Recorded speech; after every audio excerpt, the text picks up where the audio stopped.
interfere in the judicial process or use his presidential powers in such a manner. In a statement, Joe Biden said he was doing so now because he believed the charges were politically motivated. The president is being accused of hypocrisy by his political opponents, but he argued no reasonable person who looked at the facts could reach any other conclusion than that Hunter Biden was singled out only because he was his son. Recapping the top story, International Relations and Cooperation Minister Ronald Lamola says the country is going to use its presidency of the G20 forum to ensure Africa's developmental priorities are highlighted. I am Ondilambada for SAFM News Headlines at 3:30. Coming up in your sports this hour, Banyana coach to make changes to final match against Jamaica, and Mapaka replaces Kutia in test squad. More details at 3:30. The National Pulse with Ashraf Garda on SAFM. You're listening to the National Pulse, weekdays 3 to 6 p.m. So interesting. I was listening to Bridget talking on her show, and she made the point that she's like checked out. I wonder how many people in the country that I'm speaking to now, because I'm talking to you, have you checked out? Have you, as 1st of December, which was yesterday, marked effectively the time when you've exited the world, in a sense that, like, talk to me in January, even if you're working for the next month, your mind is not there. You're just going through the paces. Well, I certainly can't afford to be checked out, not so much from a monetary point, from a completely emotional point of view, because if I check out, then you will check out on the show, and there's no way that I'm going to do that, okay?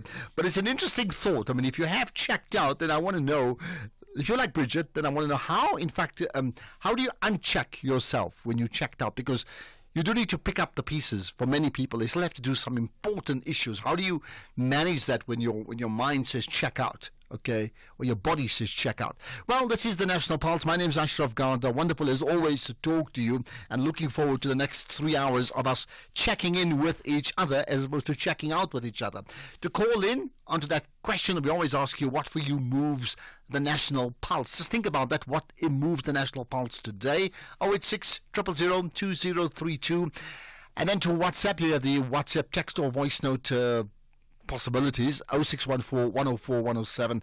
And you know the story. Also, just tweet us on on the X platform, tag SAFM Radio and myself, particularly, but not exclusively, but if you're listening for the very first time, how about saying, hey, I'm listening to the show, man. Give me a shout out. I'm glad. I'll certainly do that. Okay.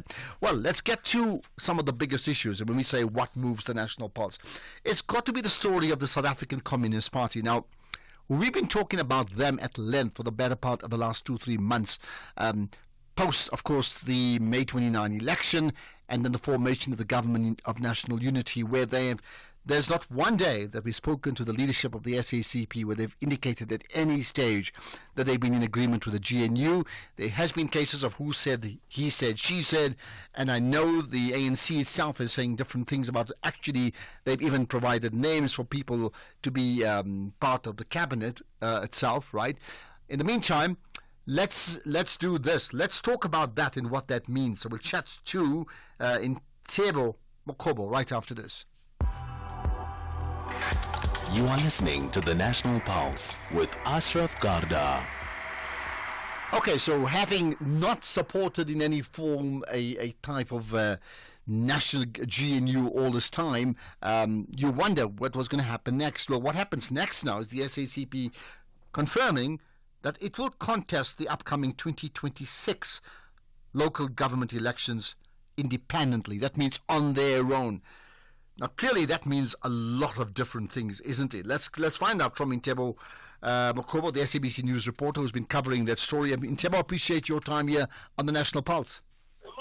Good afternoon, Ashraf, and good afternoon to the listener. Thank you. So let's get this clear. This is clear, right? That they will, is it opinion or a clear decision taken that the SACP will contest the 2026 election, local government election, as the SACP? Yes, indeed, Ashraf. The SACP confirmed that it's going to contest the 2026 election independent from the ANC, and it has communicated that message to the ANC. The ANC is aware that in 2026, the SACP would be contesting elections, although it might not field contest all the wards in South Africa, but it will be contesting some of the wards. And of course, where it sees that it can't do that on its own, it will then have to work with other organizations or even community organizations that are well known or well established in different communities. Okay. That has been confirmed, and the only thing that is outstanding now is that it will have its special fifth special national conference, where it's going to sort of tighten and map out all the modalities that will lead to it contesting elections. Okay, has the SACP, I mean, I can guess my own reasons, but have they given an actual reason why? Well, some of the reasons are that, since 2007, the SACP has been calling for the reconfiguration of the alliance. But you recall that, around 2004, 2005, around in the early 2000s, the SACP registered as a political party. It has been an organization, but not registered as a political party. But around 2000, when things were not really well in the ANC alliance, with the introduction of the GEAR policy, the ANC then decided that it has to register as a political party. And in 2007, immediately after that conference, it called for the reconfiguration of the alliance. But for so many years now, that hasn't been happening. And there has been a number of countless meetings with the ANC to sort of nag the ANC and to convince them that the reconfigured alliance is the way to go if they were to work together peacefully and seamlessly as alliance partners. At some point, you recall again, Ashraf, that Dr. Braden Zemande was very forthright while he was the General Secretary, that the SACP and COSATU as well as SANCO are treated as step brothers and sisters in the alliance because they were not taken seriously. They are only taken seriously when they go to elections, but immediately after the elections, the ANC won, and they get forgotten and they get treated like the junior partners in the alliance. So it has been going on for some time, that thing of reconfiguration of the alliance and not happening. And again, what broke the camel's back is this government of national unity, where they said that it was very wrong for the ANC to include the DA in that pact because ideologically they don't see eye to eye with the DA. On this, right? Let's get clarity on this. Does this? I mean, they've been part of an alliance, and you made the point, and you mentioned the SAC, sorry, the COSATU as well as the ANC and SANCO is part of that alliance, right? Now, beyond just the election, because I'm less interested in how well they'll perform, because we don't know until it happens next time round, right? Accepting, does this mark an actual break in the alliance? It has to. Well, at some point, the SACP will have to decide whether they're going to contest against the ANC but still sees itself as part of the alliance.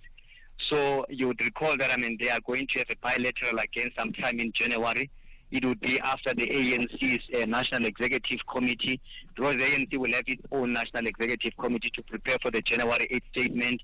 They're going to have a bilateral, and immediately after that bilateral, and they will then, the ANC will then have to decide whether, how are they going to work with the SACP, because they can't allow them to contest against them and at the same time work with them in the alliance.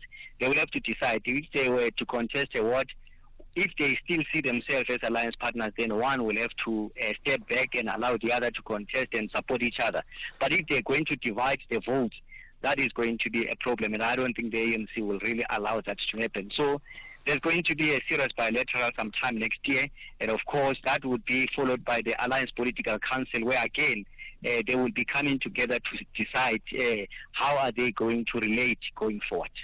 I mean, the compromise would be that in fact the SACP goes it alone and contests the election on their own with a commitment that they will still then form, I'm going to use the word coalition now, right? A coalition with the ANC post that election.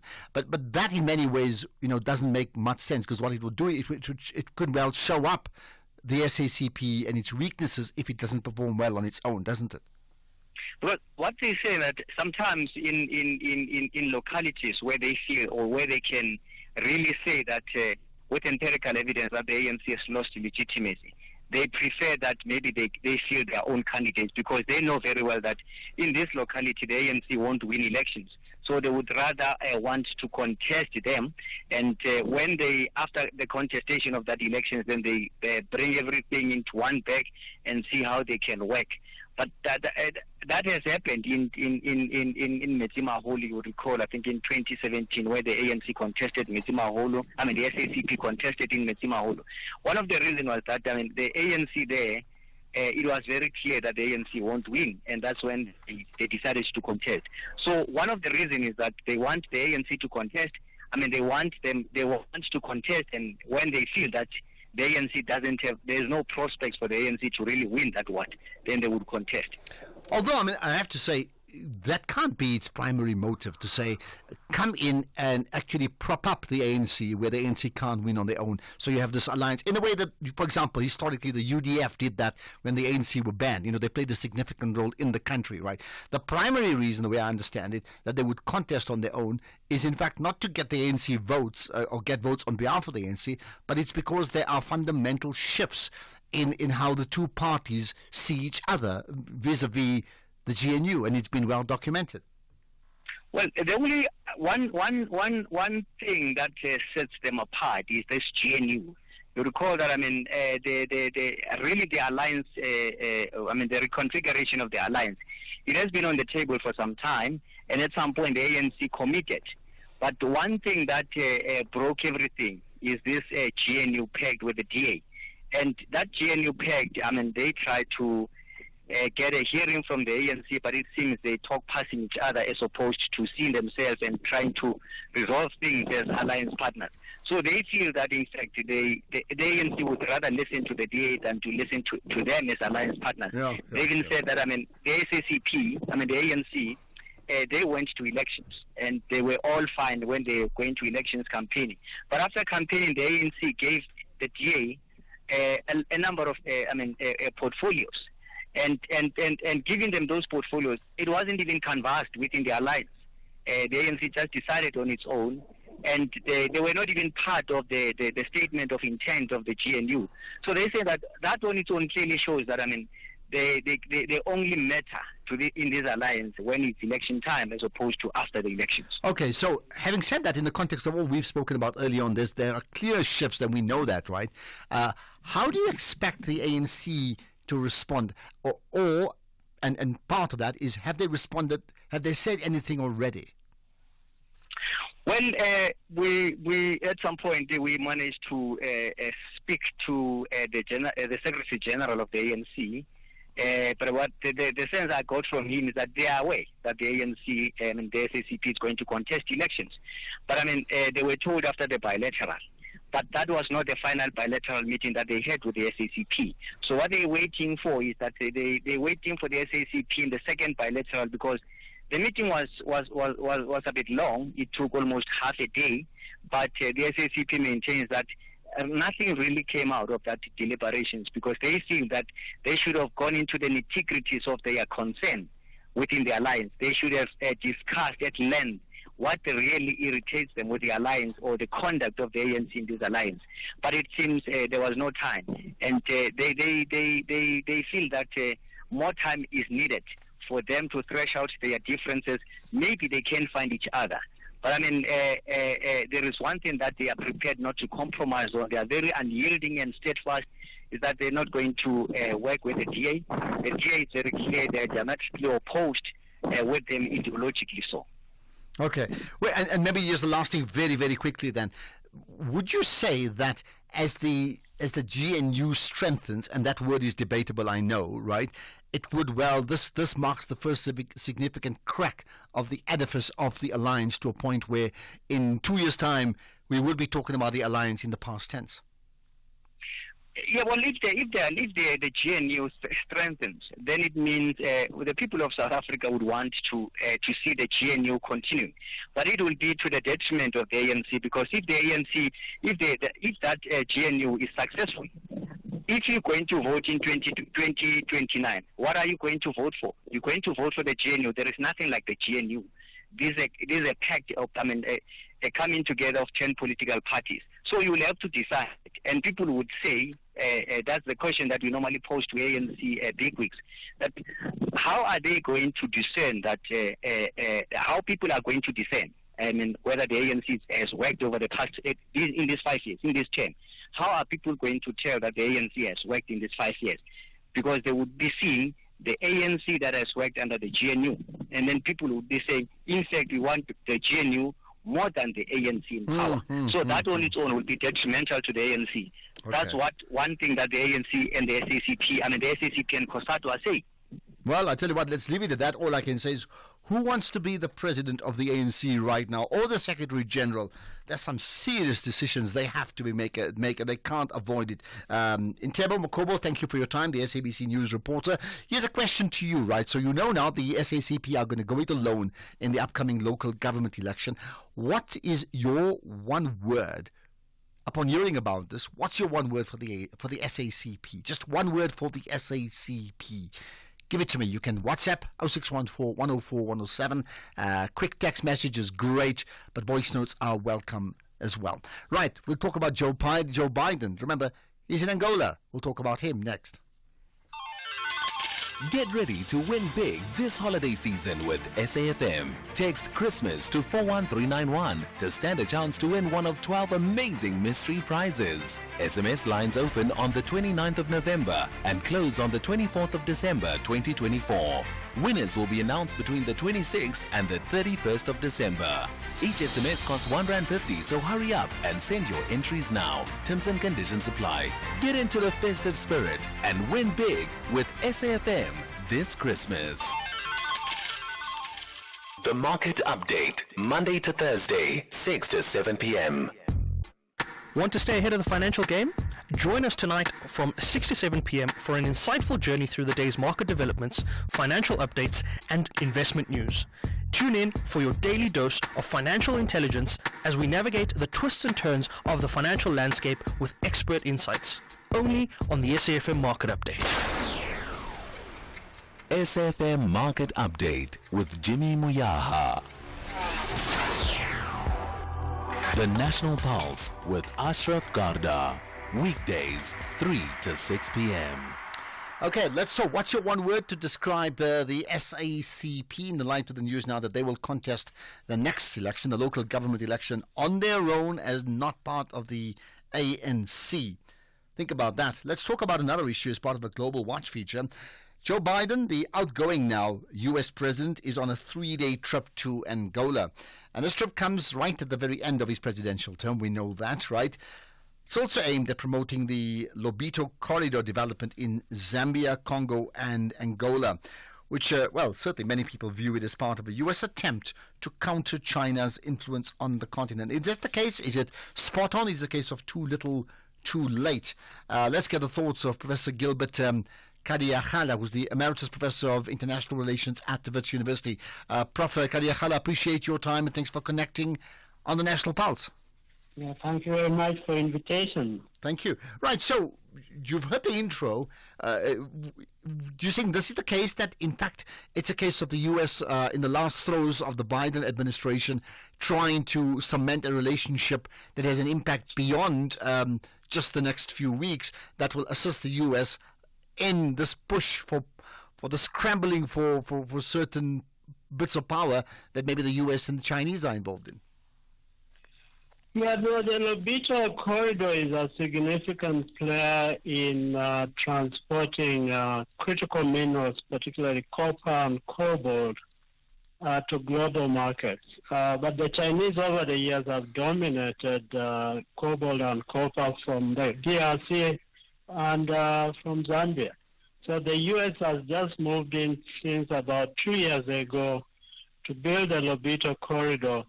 Heavy investment of the U.S. plus other actors who now want actually to form a new corridor.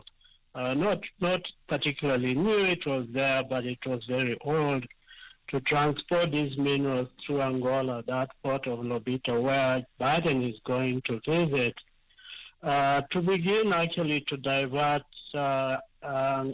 Angola, the DRC and Zambia away from dependence on Chinese for these minerals.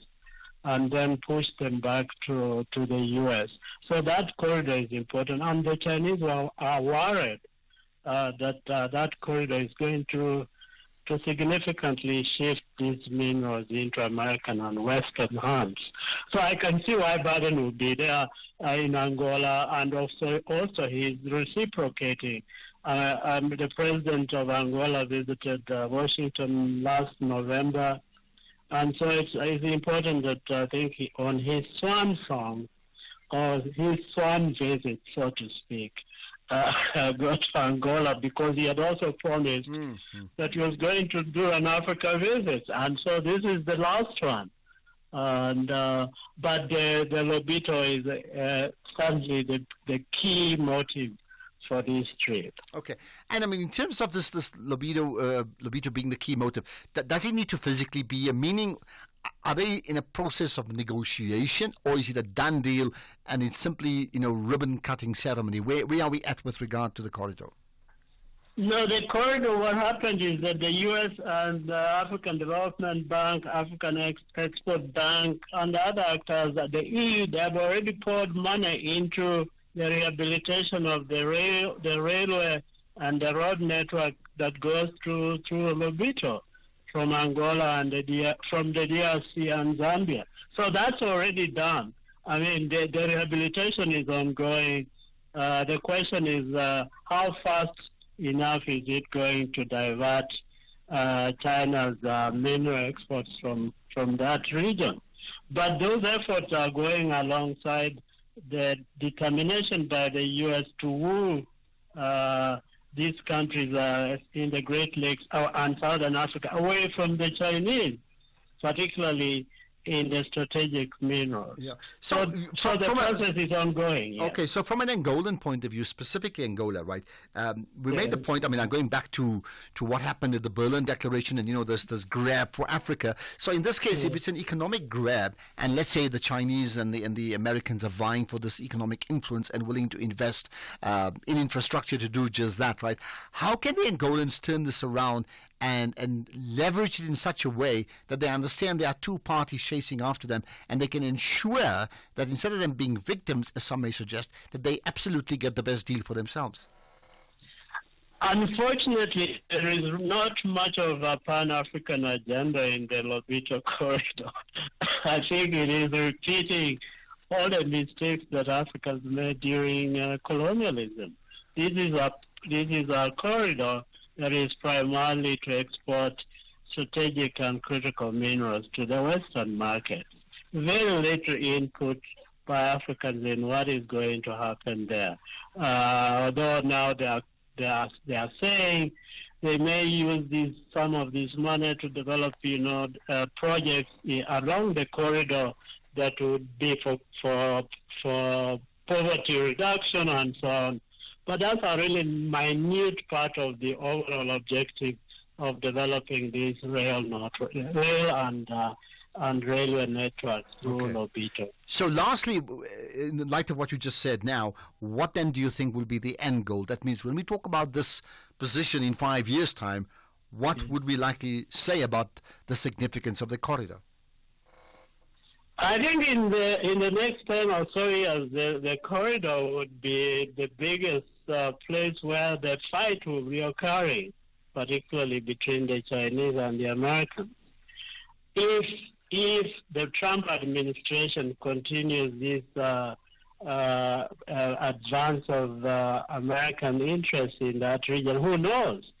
Trump may come and say, we're actually not interested.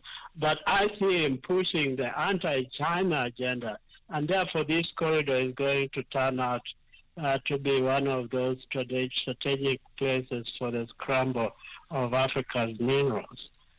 Okay, let's leave it at that. Let's see what comes out of it. Appreciate your time. You certainly have sort of picked our brains in terms of what we think about all of this. So thank you for that and being the guest here on the Global Watch. And that's Professor Gilbert Kariakana, who's an emeritus professor of international relations at Wits University. Now, the show is called The National Pulse. Every day when we're on the show, we ask you about what is it that moves the national pulse. And I'll tell you what, people certainly have their own thoughts about what moves the national pulse. So keep them coming in terms of whether you want to call in or whether you want to just send us a text message. Either way, that's absolutely fine. I see some people saying just that. I'll read out some of your comments just in a minute or so. Let's, however, get to the news headlines now. It's 3:30 years on Dela Mbana. Thank you, Ashraf. News headlines. The ANC KZN provincial convener, Zizi Kodwa, says their NWC meeting with the KZN provincial executive committee leadership seeks to unite the party and reclaim lost ground. International Relations and Cooperation Minister Ronald Lamola says the country is going to use its presidency of the G20 forum to ensure Africa's developmental priorities are highlighted.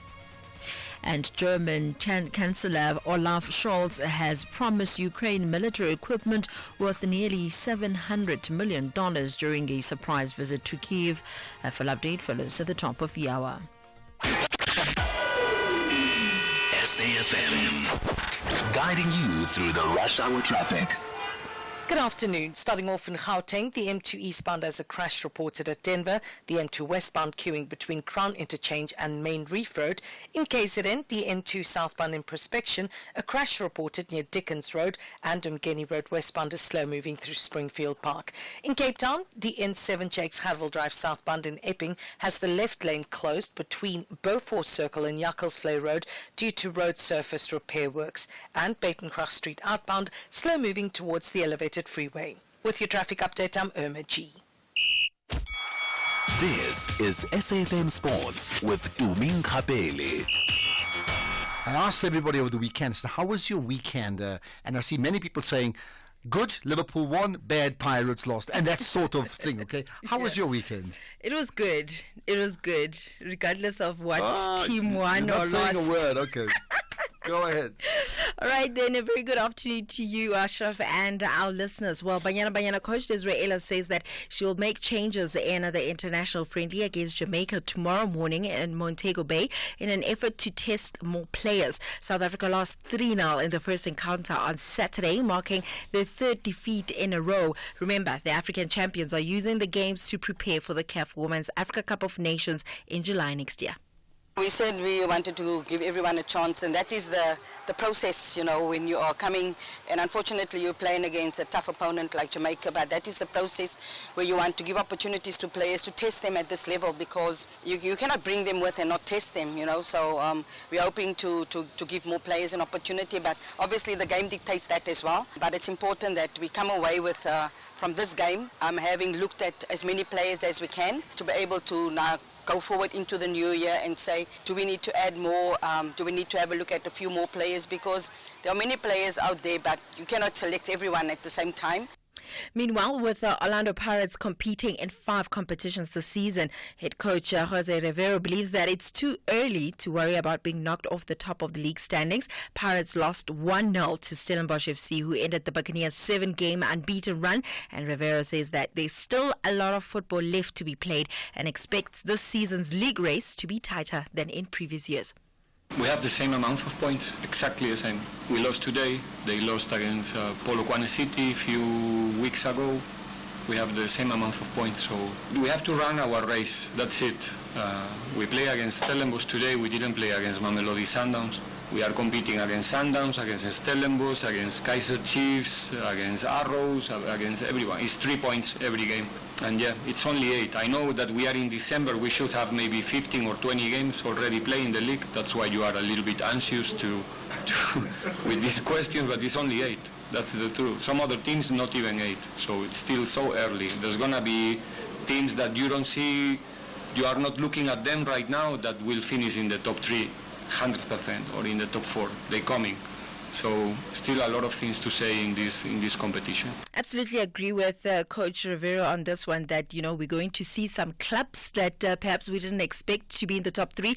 But for me, it's always nice to see that title race very tight, because it makes the league just to be that much interesting and that much more exciting than seeing the same old clubs winning year in, year out with a lot of games to go. So it'll be interesting to see how this one goes. But elsewhere, Kylian Mbappe has taken his former club Paris Saint-Germain to the disciplinary committee of the French league in a row over unpaid wages and bonuses. The league sources said a hearing will take place on the 11th of December over PSG's refusal to pay 55 million euros, which is just over R1 billion owed to the striker.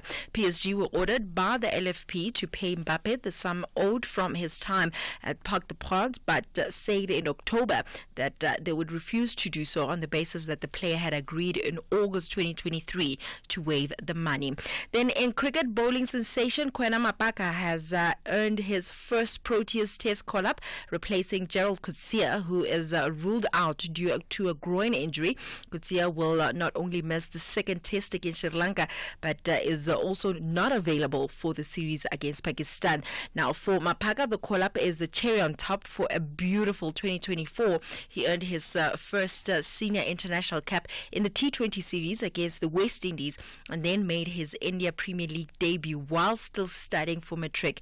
So a big congratulations to him, and looking forward to what else he has in store for us. Then SASCOC re-elected President Barry Hendricks plans to maximize the funding provided by International Olympic Committee and existing sponsors to support athletes, while actively seeking additional sponsorship opportunities in the next 4 years. Hendricks was re-elected unopposed as president of SASCOC for another 4-year term, securing 151 votes during the election.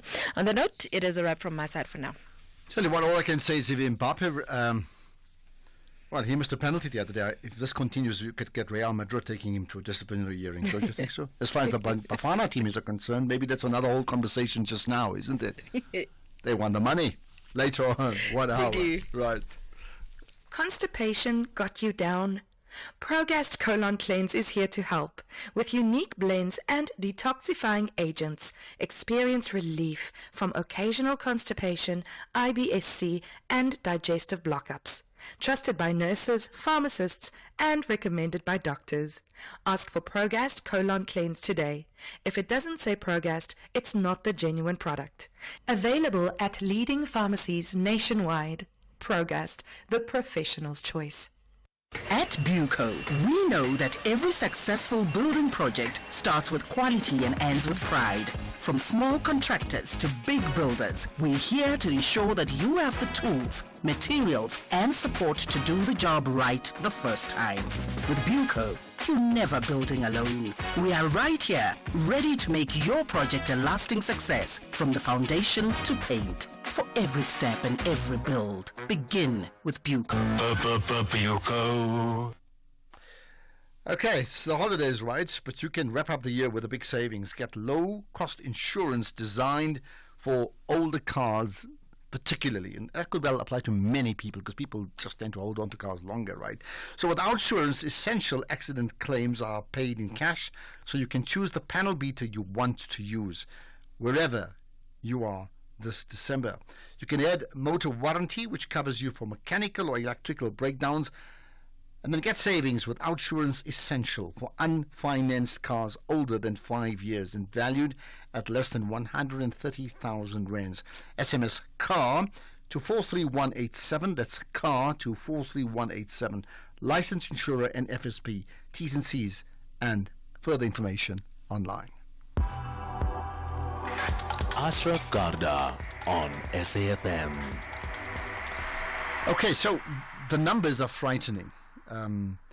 11,883 people died on the roads last year.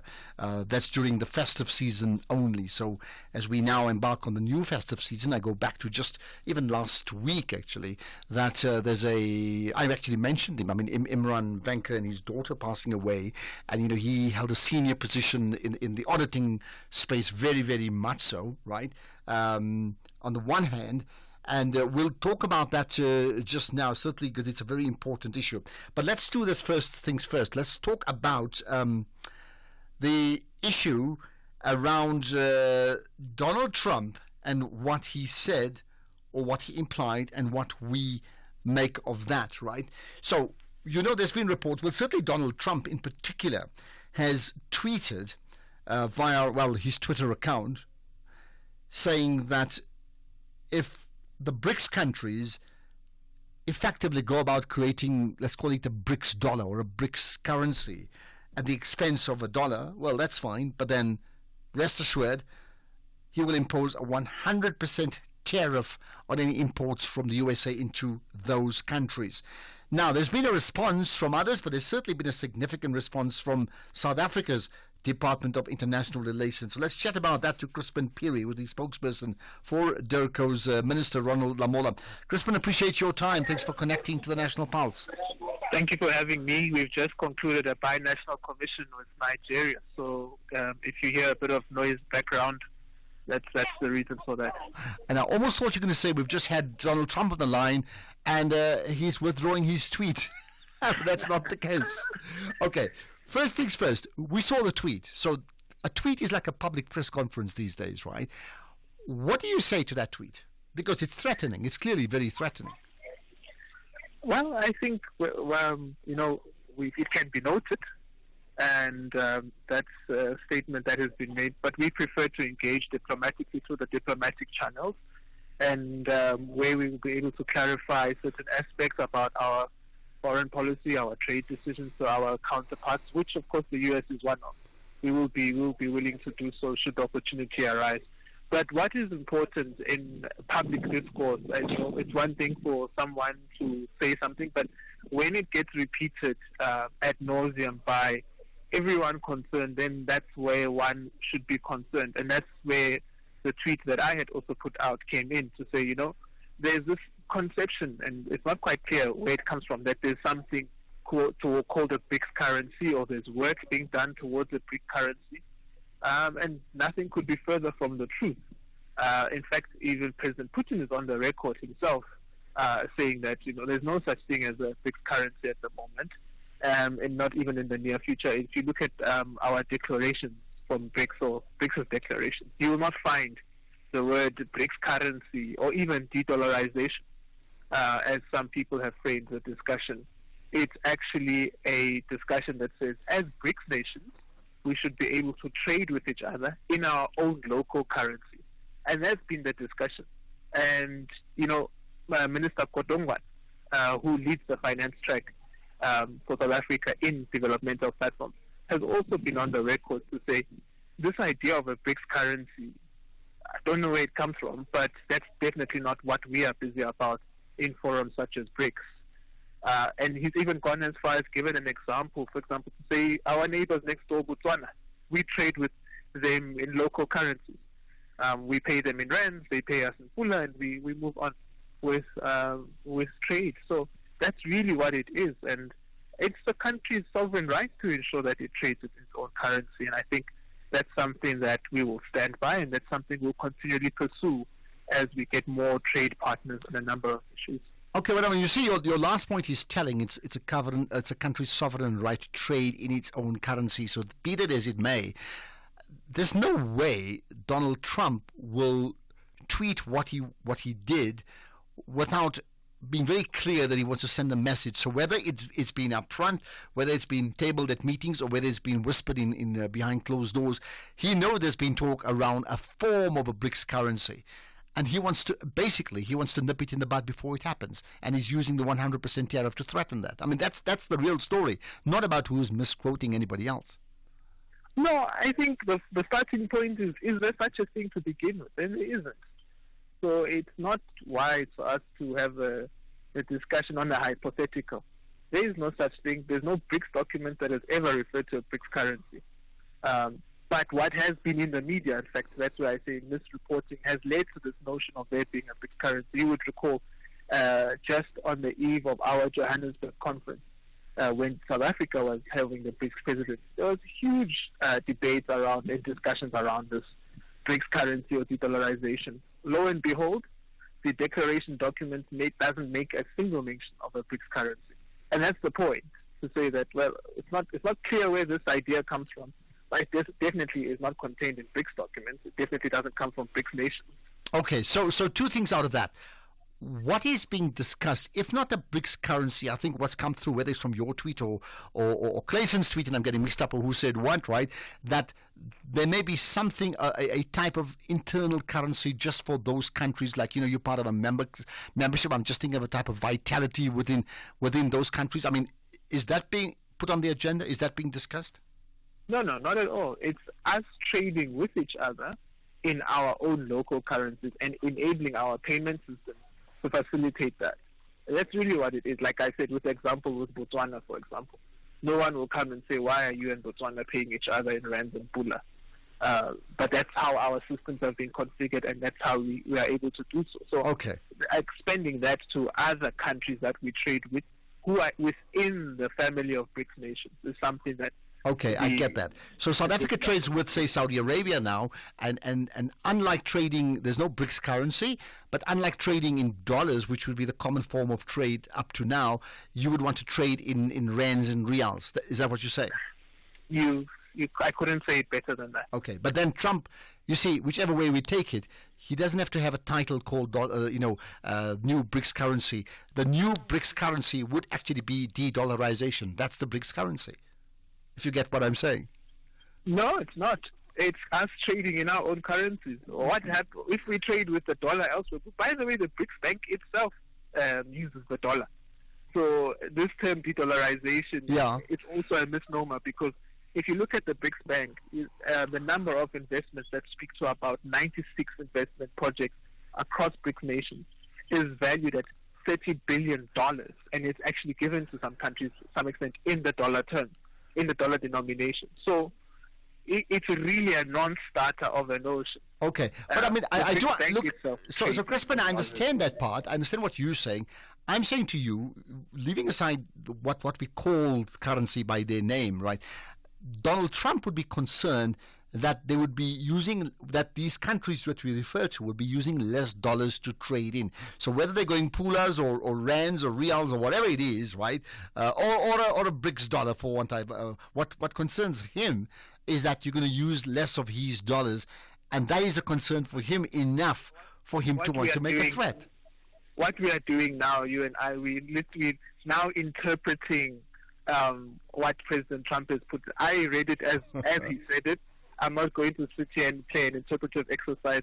If there's going to be a further clarification to say, if you trade in your own currency with other countries, we as the USA would have a problem with that, then that's the next level of engagement that we would have with President Trump. Okay. Even on this BRICS currency that he believes is there will be an engagement should the opportunity arise to say this is what this is about and this is how it works, as we do with all of our partners in the world, where there's some misconception or some opportunity to discuss anything that is of mutual concern and mutual interest to us, we would do so. And if this issue at the time at which we have the engagement necessary with the Trump administration, we would do so in that light. Okay, so maybe the last thing, and I hear what you're saying, maybe we're speculating, and I certainly am, and it's understandable. I mean, that you respond to a tweet and you form your own opinion, but leave aside my speculation and yours. What we do know is there's a tweet. That's guaranteed, right? So it would ask the question, I'll put this to you, what then do you think he meant in his tweet?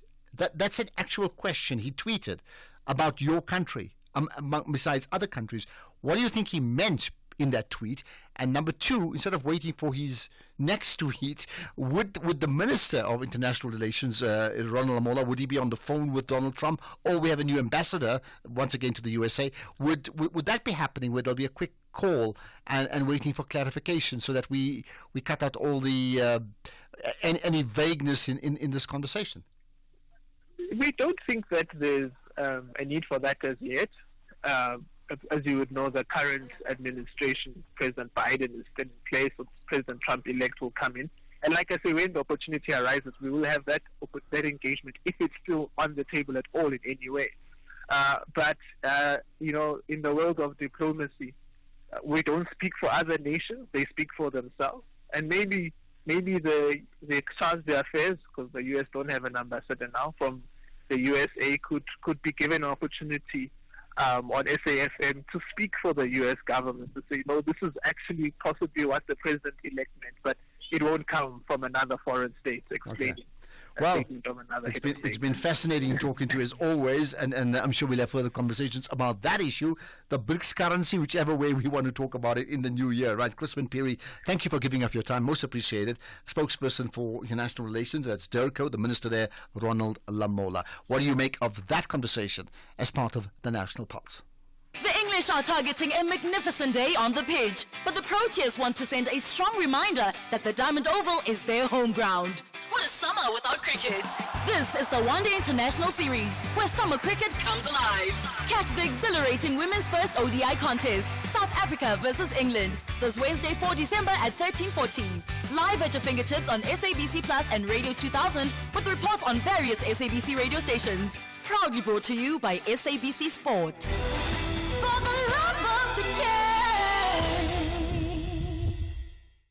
So why should I use We Buy Cars if I want to sell my vehicle? Because We Buy Cars buys cars. But will I get the right price? Of course. We Buy Cars buys thousands of vehicles and knows exactly what every vehicle is worth. Their buyers deliver exceptional service and pay you immediately. And how do I know what they'll pay for my vehicle? It's easy. Visit webuycars.co.za or use the We Buy Cars app. Follow the simple steps and voila, you'll get a fantastic price for your car. We Buy Cars. Quick, easy, the best. For 30 years, we've stood together, advancing collective action to end violence against women and children. But the fight is far from over. Your voice matters. Every action counts. From educating our communities to supporting survivors, it's time to unite and create a future free from fear. Join SAFM for 16 days of activism. Together we can make a difference. Together we can end the violence. Because 30 years of progress means we cannot stop now. Let's advance the fight. Stand up, speak out, take action. SAFM, leading the conversations that move us.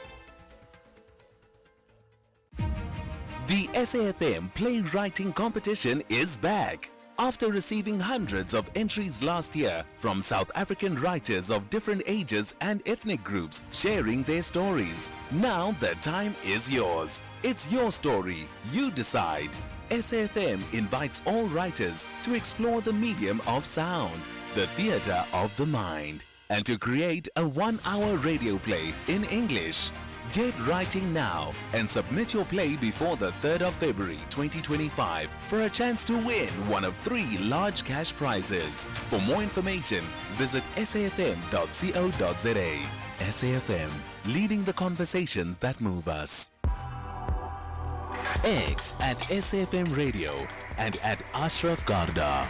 Well, we've had one person saying already it's an unfortunate statement by Donald Trump. What do you make of that statement, and what do you make of the conversation I've had with the representative from DIRCO? Certainly want to get your thoughts on that, right? Okay, let's get to some of the comments we've had. I asked you one word to describe the SACP now that we know they're going to go alone in the upcoming local government election. Here's your thoughts. Good afternoon, Ashraf and your team. This is Flores from the Western Cape. Ashraf, this was long coming, and I always thought that the SACP was just an empty container with just making noise, but yeah, they proved me wrong. I think next Cosatu should also leave. The ANC has been stringing along these two alliance partners, and they just took them for granted. So well done to the SACP, and I hope they will do well. So yeah, Cosatu, are you going to hang on to the ANC and be taken for a ride? Well, the ball is now in your court. Have a great show, Ashraf. Bye-bye. Thank you so much. Ball in your court. Was it ever in your court? Here's another. Let's do that. Ashraf, I suspect that SACP, they are planning to leave ANC and join MK party. Let's watch the space. Okay, got that. Don't have to say much more than that, do we? Right, let's get to the issue of road accidents. So I made the point about over 11,000 people died in the last festive season. How do we reduce that number after this? The National Pulse with Ashraf Garda. Okay, 11,883 people dying in the last festive season. My goodness. And it's December 2 now. We can't let that happen again, can we? So what's the plan? What's the strategy? For you and I and everybody else, Simon Zwane with me, spokesperson for the Road Traffic Management Corporation, which is the RTMC. Simon, thanks for connecting to the National Pulse. Hi. Hi, Ashraf. Thank you very much. Thank you. Road accidents are a problem in the country, but to have 11,000 dying in the festive season, which is a 6-month period, would be a disaster. That number is incorrect. That number relates to the whole 12-month period of last year, January to December. Okay, my apology then. I think we've got the wrong number here, right? So how many then died during the festive season, and how do you determine what is the festive season? Yeah, in the festive season, there were only 1,240 people that have died in the 6 weeks period in the festive season last year. Okay, so that means, I mean, if I then follow your example of the 11,000 originally, you're saying is that for the whole year? You said, or for that 6 is the whole 12-month period. For the 12 months. So that means, on average, very quickly, then we are looking at 1,000 people dying a month on average. I'm just rounding off. During the festive season or even outside the festive season, 1,000 people are dying. It's neither higher nor lower. It's very similar. It's almost similar. There's about 35 people dying a day. It's almost similar. Okay. But we must consider then that ordinarily during the festive season, there's higher traffic volumes on the roads. There's increased lawlessness, increased consumption of alcohol, and all of that. So the conditions becomes different from the other months. So when we look at those stats, we must also bear that in mind, that the festive season becomes a special. All right. I think that's understandable. So it evens out to just over 1,000 a time. But it means at least 30 people, if I got my maths right, on average are dying on the roads every single day. I know of 2 people. I made the point about Imran Vanko, who's very well known in the auditing space, who died last week. I just know another friend who had an accident now, just a few minutes ago. Didn't die, thank goodness for that. But this is like a normal occurrence. So why I'm asking this to you, Simon, is that the conversation I'm having with you now is almost similar that anybody else would be having with you for the last 20 years, and the results are the same. Slight drops, but overall nothing significant. Far too many people in our country die compared to other countries.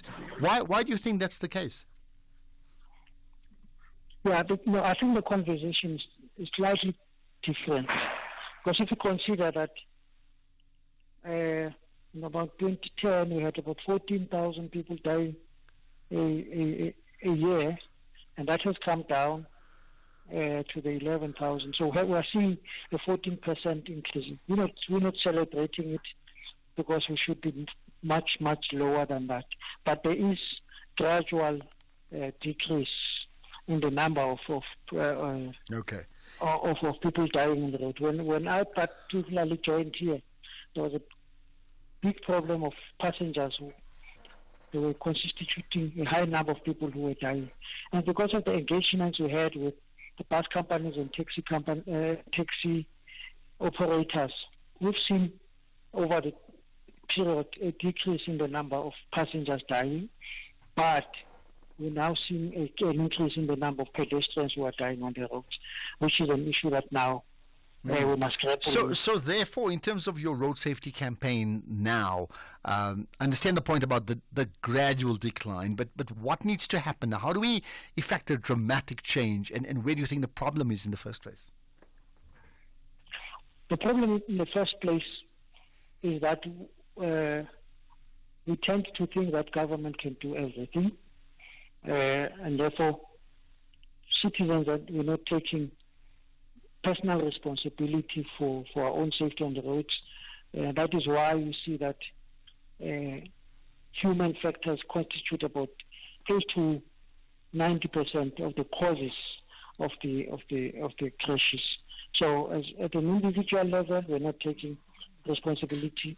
At the community level, we are not taking responsibility. And that is why now we want to drive our campaign through community-based organizations, working with non-governmental organizations and not-for-profit organizations to be able to sustain the messages within the communities, but to also increase the visibility of our law enforcement for 24/7, because we notice that most of these crashes are taking place in the wee hours of the morning and over the weekends. And this is the time mostly when people are returning from taverns, when bars and taverns are closing around 2 a.m. We tend to see an increase in the number of people who are dying on the roads. Yeah, so that period needs to be policed. Yeah, well, I just wonder if there's a way we can restrict driving, and it sounds dramatic, to restrict driving at night at a certain time, no matter what, right? Unless it's an emergency. Anyway, another time, another thought, another time. Simon Zwane, I'd love to have the good news of an absolute decline in these road accidents on our roads during the festive season and during any season, actually. Let's get the news headline. Rather, the news is 4 o'clock. Here's Zondela.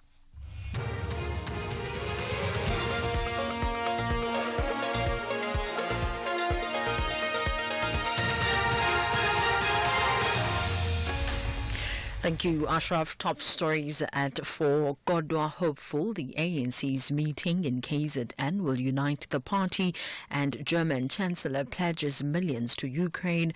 For SAFM News, I am Ondalambana, and a very good afternoon.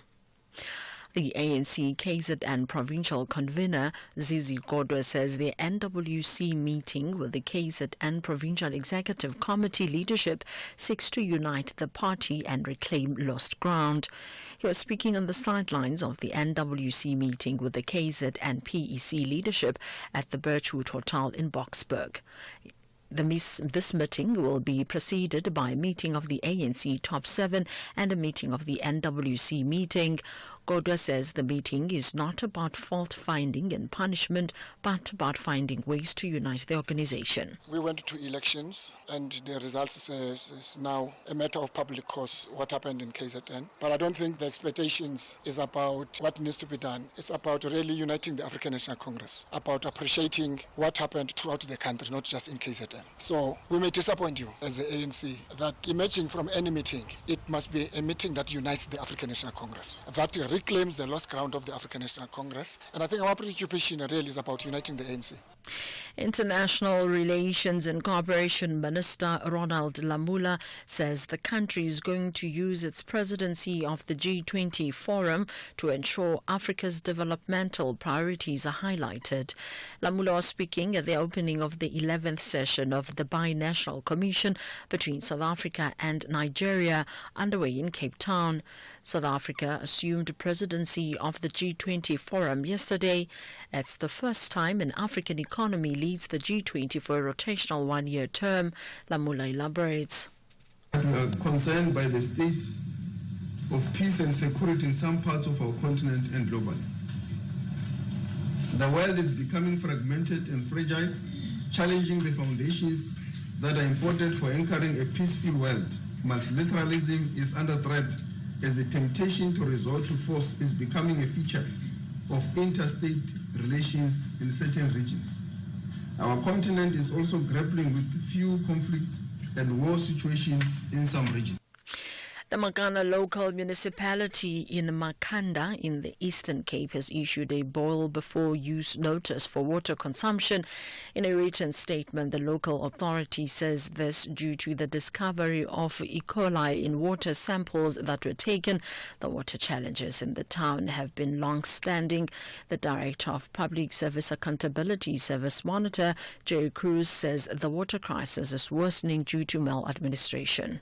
We call on the MEC for COGTA, Mr. Zolile Williams, to take decisive action and to involve law enforcement as well as other oversight bodies so that the ongoing maladministration that continues to occur in this municipality is squarely confronted and those implicated face legal consequences for their actions. City of Johannesburg Emergency Services says they are currently responding to a fire incident at the corner of Peter Place and Winnie Mandela Drive. EMS firefighters found shacks and recycled material on fire. No injuries have been reported thus far. EMS spokesperson Xolile Khumalo. The firefighters are working hard to have the blaze contained. The residents of Johannesburg are advised to avoid the following streets: Peter Place, Winnie Mandela, and 14th Street. Eastern Cape Police have discovered the remains of a female on the Sacramento Trail in Gqeberha. It is suspected to be the remains of 45-year-old Sylvia Whittle, who went missing in December in 2021. Police spokesperson Andrea Bierge says she was never found despite an extensive search over a period of 3 years. He says further tests of the remains and belongings will be conducted to confirm this. After an extensive search for almost 3 years, she was never found, but the new discovery could be the breakthrough in the mystery. The partial remains, which includes a skull, as well as personal belongings of Sylvia Whittle, was found. DNA testing and further forensic analysis of the remains and belongings will be conducted in order to confirm the identity of the deceased person. German Chancellor Olaf Scholz has promised Ukraine military equipment worth nearly $700 million during a surprise visit to Kiev. In a post on social media, Scholz says the aid would be delivered this month. The German Chancellor's visit also comes as he faces a tough battle for re-election at a snap vote in February after his coalition collapsed in November. The BBC's Paul Adams has the details. This is Chancellor Scholz's first solo visit to Ukraine since Russia's full-scale invasion in March 2022.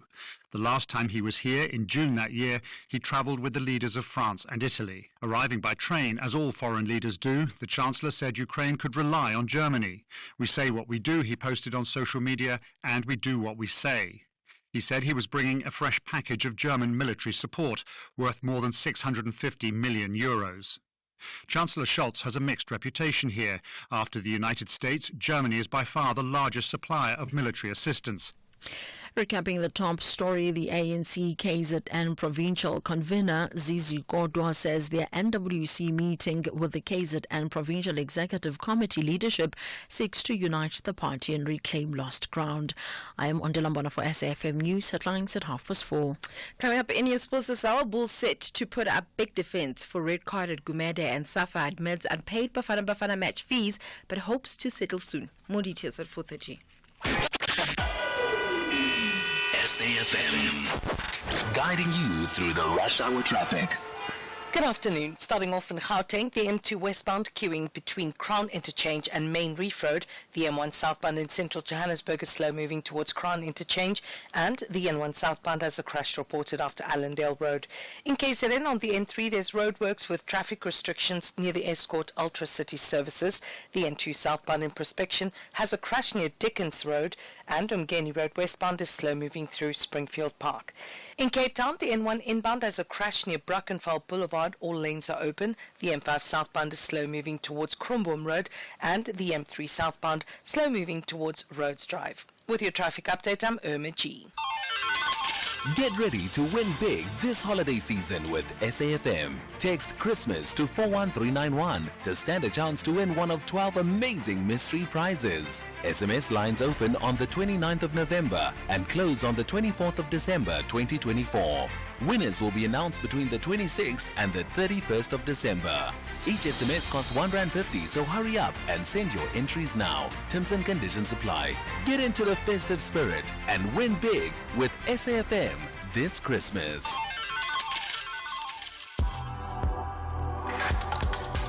The National Pulse with Ashraf Garda on SAFM. You're listening to the National Pulse, weekdays 3 to 6 p.m.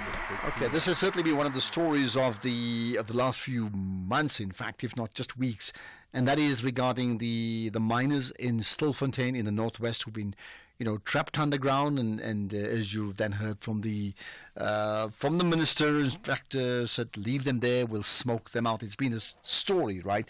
Now that story has developed even further, but before I do that, let me just tell you once again, welcome to the show. My name's Ashraf Ganda. This is the National Pulse. I just thought about it this morning, like, you know what?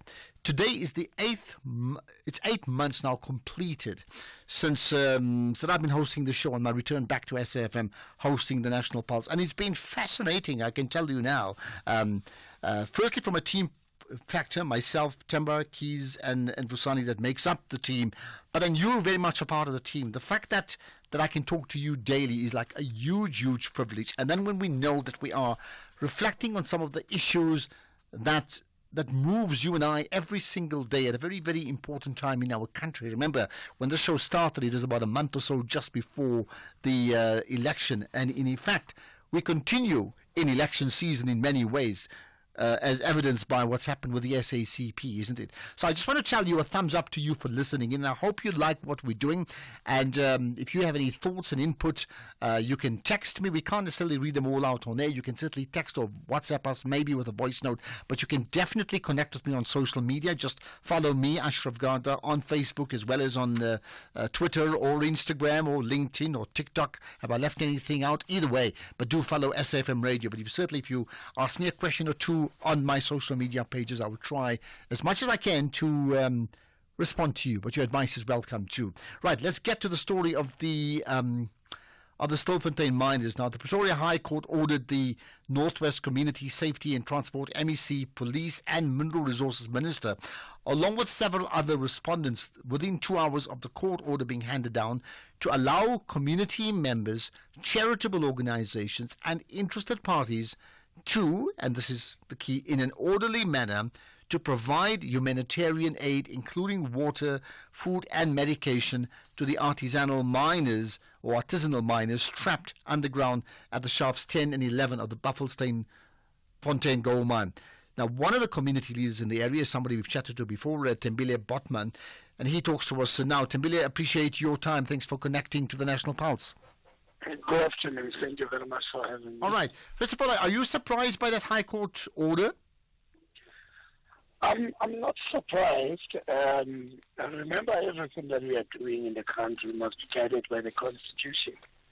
We must also protect the Constitution. So I'm not surprised because the lawyers for human rights, they were on the ground, they've seen, they have a point of reference. So when they filed the application, they knew what they're talking about because they have the background. Okay, so having said that, what happens next? There's an order now that's enforceable. Yes. What happens next? Yes. Since today we've been around asking, the organizations that were prepared to give an aid in terms of water, porridge and night meals that we can send, medication. So many organizations have shown interest to help. And then we must also get the rope and everything to send the food down. We are sure that by tomorrow everything will be in place and we'll take the food down. In the meantime, we're waiting for the rescue of the government to be in place and be executed. Okay. I understand some of the miners surfaced again today, so this has been like a daily occurrence now, right? Beg your pardon? Some miners surfaced today. How many? And I gather this is now becoming a daily occurrence. For every few days, somebody or the other, 5, 10, 15, 20 people sort of get to the surface once again. Yeah. So remember, the last time we assisted people to resurface, the ones that came, they said everyone is prepared to resurface. And the mine that they are resurfacing from, it's shaft 10. It's not shaft 11. Apparently, shaft 10, they can be able to go out through the gaiters. Gaiters is the structure that was holding the cash at the time of operation of the mine. So they have to go up on that thing. It takes them about 5 days or 7 days. Once that are out, they told us this. So it's like, as you say, it's an everyday thing. And that shows it's a sign of saying people on the ground, they really want to come out. Okay. What more can you tell us about what you now know regarding life underground? There's nothing that I know now because we haven't had any communication like we used to previously, throwing the rope underground with the message in the paper. So right now I can't say how many they are left there and what is the situation. But what we overheard from the people that resurfaced at number 10, they are saying people are hungry on the ground, some are dying, and some are, in need of medication, water, and food because they are weak to can resurface by themselves. Okay. What about, at the time we first started speaking to each other, there was a situation certainly from a government point of view to say leave them alone. These are illegal miners doing illegal things. Yes. They must be left alone, and we're not prepared to put any resources behind them to save their lives. So be it. What has now changed besides the court order? Has that impacted in terms of how government officials, local municipalities are dealing with them, if not even physically, in terms of the mental aspect of it all? Now, remember when I started, I said all of us, we are guided by the constitution of the country. And I don't think there's anything that changed as such. We are just saying the essentials or the rights that everyone has in the country. I think it's section 37 that says everyone has a right to water and food. So I think the government has not changed its position. It's only the court of law that says this is right to do, to preserve life, to preserve the right to dignity. And after that, everyone who will surface will face the law. The government will really exercise their right to process them.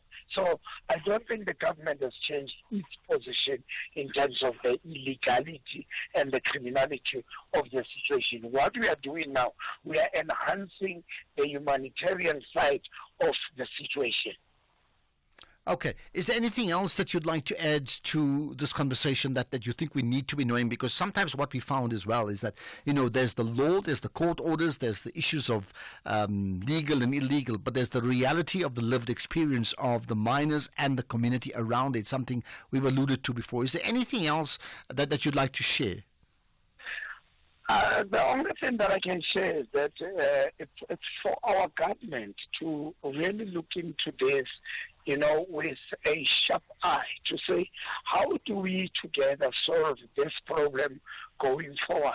Whether everyone has come out underground, but it will be the responsibility of the government to legalize or to regulate artisanal mining, to regulate this kind of mining, put systems in place to have a safer way to mine it, to have a system that would say government will also benefit, economically in this, system of mining. If it is illegal, make it legal so that we don't have a problem of people that are resurfacing and then after some time they go back. It will be a repertoire of one thing that we can solve it. So my last words will be saying we are really, really challenging the DMRE to make sure that they regulate and solve this problem. Okay. Here's a voice note. I just want you to comment on them. We'll say goodbye. Thank you very much. Ashraf, good afternoon. With the understanding that Temba, your guest there, has, are they still arguing that the miners are trapped? Can you just clarify us? Are they trapped or they are remaining underground voluntarily? Thank you. Okay, got that. Temba, are they trapped? They are trapped. We explained before that shaft 11, it's not like any other shaft. Shaft 10, they are using the gators. I just explained gators is a structure that was holding on the cash that was going up and down. It's no more there. So it means these people, they have to pull themselves up for 7 days. Sometimes you get tired. In the gator, you have to tie yourself and sleep. When you wake up, you must go up. Okay. Yes, they are trapped because at shaft 11, it's 2 kilometers going down. If there's no one on the surface to assist you to resurface, therefore you cannot do anything about it. All right, here's So the last you thing. are- If they are trapped, how are they then able to resurface, those that have? It's shaft 10. They are doing it at shaft 10 by pulling themselves up in this iron structure.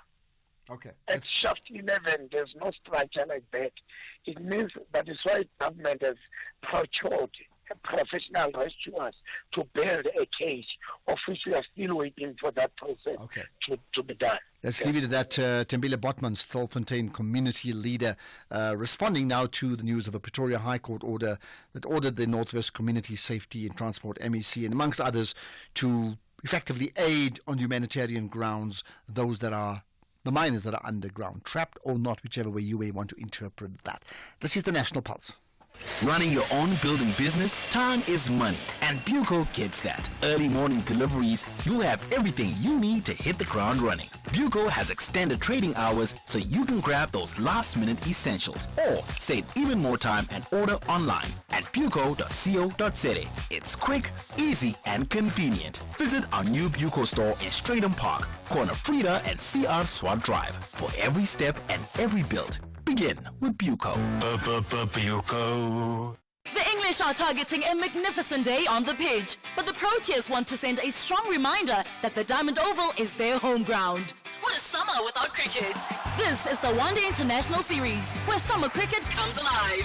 Catch the exhilarating women's first ODI contest, South Africa versus England, this Wednesday 4 December at 13:14. Live at your fingertips on SABC Plus and Radio 2000, with reports on various SABC radio stations. Proudly brought to you by SABC Sport. For the love of the game. You are listening to the National Pulse with Ashraf Garda. Okay, this is important. It's the festive season. It means people, besides doing other things, go on holiday. They move not just within the country, but move out of the country. Other people come in to visit each other. So the issue of border management, and it's particularly important considering the issues we've had around foreign nationals and those who are documented and undocumented. So again, it comes to the fore. Now, the Border Management Authority has announced plans to increase the capacity at South Africa's ports of entry to curb the movement of undocumented migrants, as well as the issue of stolen goods, the movement of stolen goods, that is, during this season, right? So the Border Management Authority's Dr. Michael Masiapato is with us. Thank you for your time and thank you for connecting to the National Pulse. No, thank you very much, Ashraf, and we appreciate the opportunity. Thank you. I would take it that it is the issue of border control is one of the issues that absolutely fuels the National Pulse these days, isn't it? Yeah, no, definitely. Ashraf, I think considering the nature of the challenges that we are dealing with in the country, some of those challenges are directly linked to issues of border management. And I think on that basis, we are able to really appreciate the criticality of effective border management and, of course, the need for the resourcing of the space, as it were. Okay, so what is the plan this time round? Yeah, so actually we have done a very comprehensive plan. You will remember we do this all the time when we arrive at this particular period. So in this particular context, we had engaged a number of stakeholders that are having a role to play in the environment. But the most critical part, Ashraf, is the issue of effective corridor management, particularly in our critical land ports, such as Beitbridge as well as Libombo, for instance. We have ensured an effective planning with, for example, the RTNC, the Road Traffic Management Corporation, together with the Cross-Border Road Traffic Agency, as well as the respective traffic officers in the respective provinces for an effective corridor management. You will remember, Ashraf, that once you don't manage your corridor well, you had a lot of log jams, you had a lot of chaos around the port, and that is why we put more effort in as far as that part is concerned. But in terms of the processes inside the port, we had allocated some additional processing points in the various land ports in particular to be able to make sure that we are able to process all the travelers out of the Republic in the exit phase, but also be ready to receive them during the return leg from January 2025. Okay, so and in the past we've had problems. We've had ongoing problems because one of the issues not so much is who's documented and not documented in South Africa, but how did they get in the country in the first place? So the accusation has been, and you know the phrase, South Africa's porous borders, right? Is that going to change now dramatically? So. Yeah, you see, Ashraf, if you were to look at the level of capacity that we have, we are not going to be able just to eradicate the concept, as it were. However, we have actually done some partnership with other stakeholders to be able to improve the manner in which we do border management, particularly during the return leg, which is in January in this instance of 2025. We have actually collaborated with the Department of Agriculture, Land Reform and Rural Development. They are going to be assisting us with their drones in terms of flying them around the vulnerable segments on the borderline, but also around the issues in the port itself, so that we can be able to deal with issues of illegal migration, as it were. So this particular intervention, Ashraf, we do believe that it is going to assist us to be able to start having a better impact in as far as the environment. The unfortunate issue, Ashraf, is that a lot of people have already entered the country and they are already here, and some of them are not necessarily intending to exit because they are aware that coming back illegally will be very, very difficult. But otherwise, we will continue to intercept those that will be trying to come back to the country illegally. Okay, and of course, what's the likelihood of a person who's in South Africa, undocumented, from a neighboring country originally, actually taking the chance of going back home, in inverted commas, only to return in a few weeks' time? Yeah, you see, Ashraf, like I'm saying, it's a very complicated process, particularly if you are to consider the reality that most of our ports, as it were, we do not even have any physical barricade, for instance, as it were.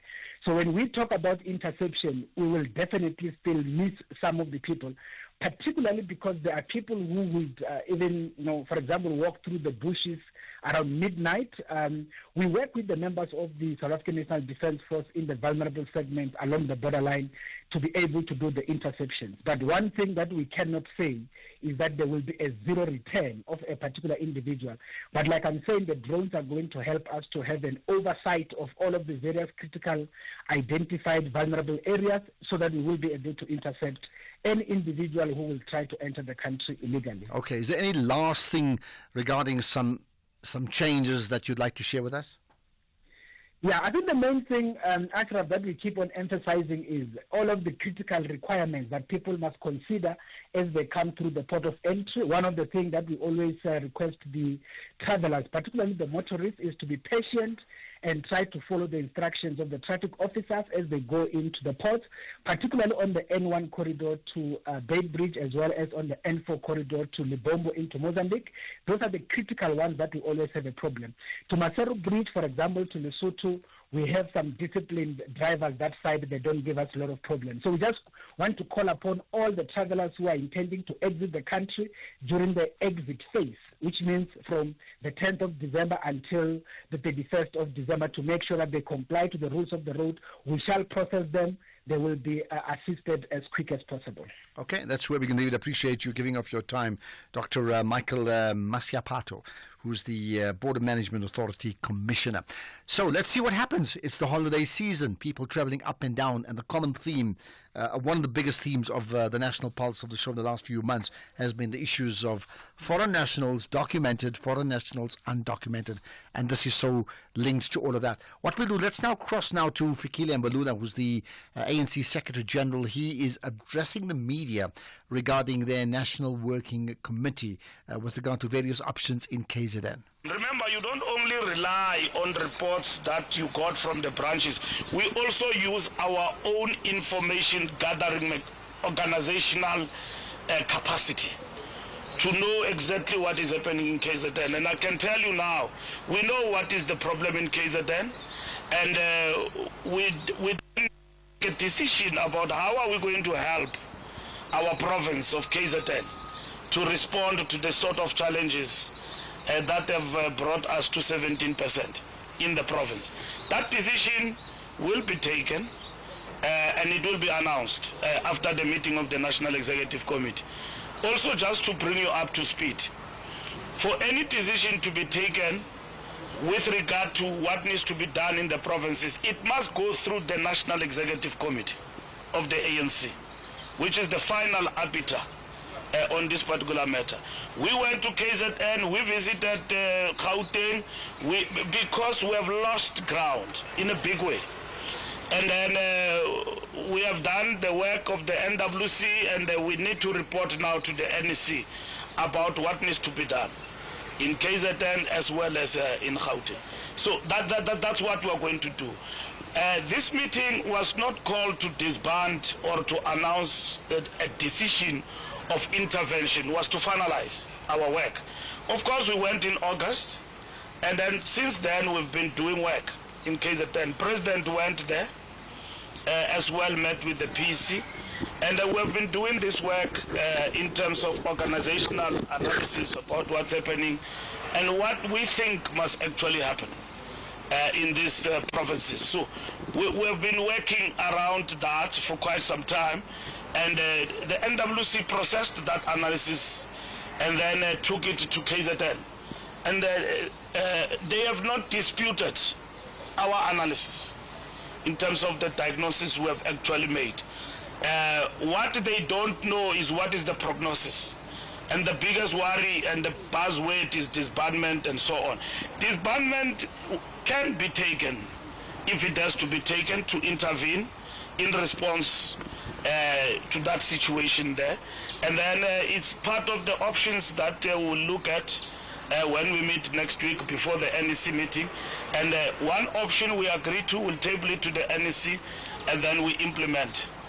We have explained to them that today that the center is national, and that whatever decision the NEC will take with regard to these provinces, but for now KZN, will be addressed to the structures. We will address the structures of the organization on the ground in terms of that decision. Okay, well, we may well join or rejoin that ANC media briefing if the need arises later on. Let's, however, get to a slightly delayed news headlines. Here's Ondela.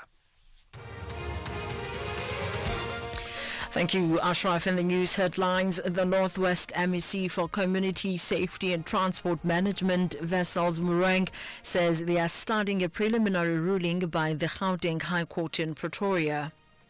The ANC KZN provincial convener, Zizi Kodwa, says their NWC meeting with the KZN provincial executive committee leadership seeks to unite the party and reclaim lost ground. And officials in Guinea say at least 56 people are known to have died in a crowd crush following clashes at a football match yesterday. A full update follows at the top of the hour with Greg Rose. SAFM, guiding you through the rush hour traffic. Good afternoon. Starting off in Gauteng, the M1 northbound in Melrose has a crash near Athol Oaklands Road. The N12 westbound has a crash before the N1 Dipkloof interchange. The M1 southbound is slow moving through Crown interchange towards Boysons. Roger Dyson Road westbound in Pretoria slow moving at Voortrekker Road. In Midrand, the N1 southbound has a crash after Allendale Road, and the N1 southbound has a crash near New Road. In KZN, the N3 westbound queuing towards Spaghetti Junction. The N3 in Pietermaritzburg has roadworks with traffic restrictions near the Hilton exit, so expect delays, and the N11 has roadworks with traffic restrictions north of Ladysmith. In Cape Town, the M3 southbound slow moving towards Rhodes Drive. The M5 northbound is slow moving towards the N1 Kuburg interchange. The N2 Nelson Mandela Boulevard outbound slow moving towards Hospital Bend, and the N1 outbound slow moving towards Jeptejager. With your traffic update, I'm Irma G. This is SAFM Sports with Tuming Kapele. Right, to me, I understand you've got the Bulls in your sights. Yes, the Bulls are set to prepare a strong defense of their number 8, Gumede, who, when he faces a United Rugby Championship disciplinary tribunal this week after his red card in the side's win over Connacht on Saturday night.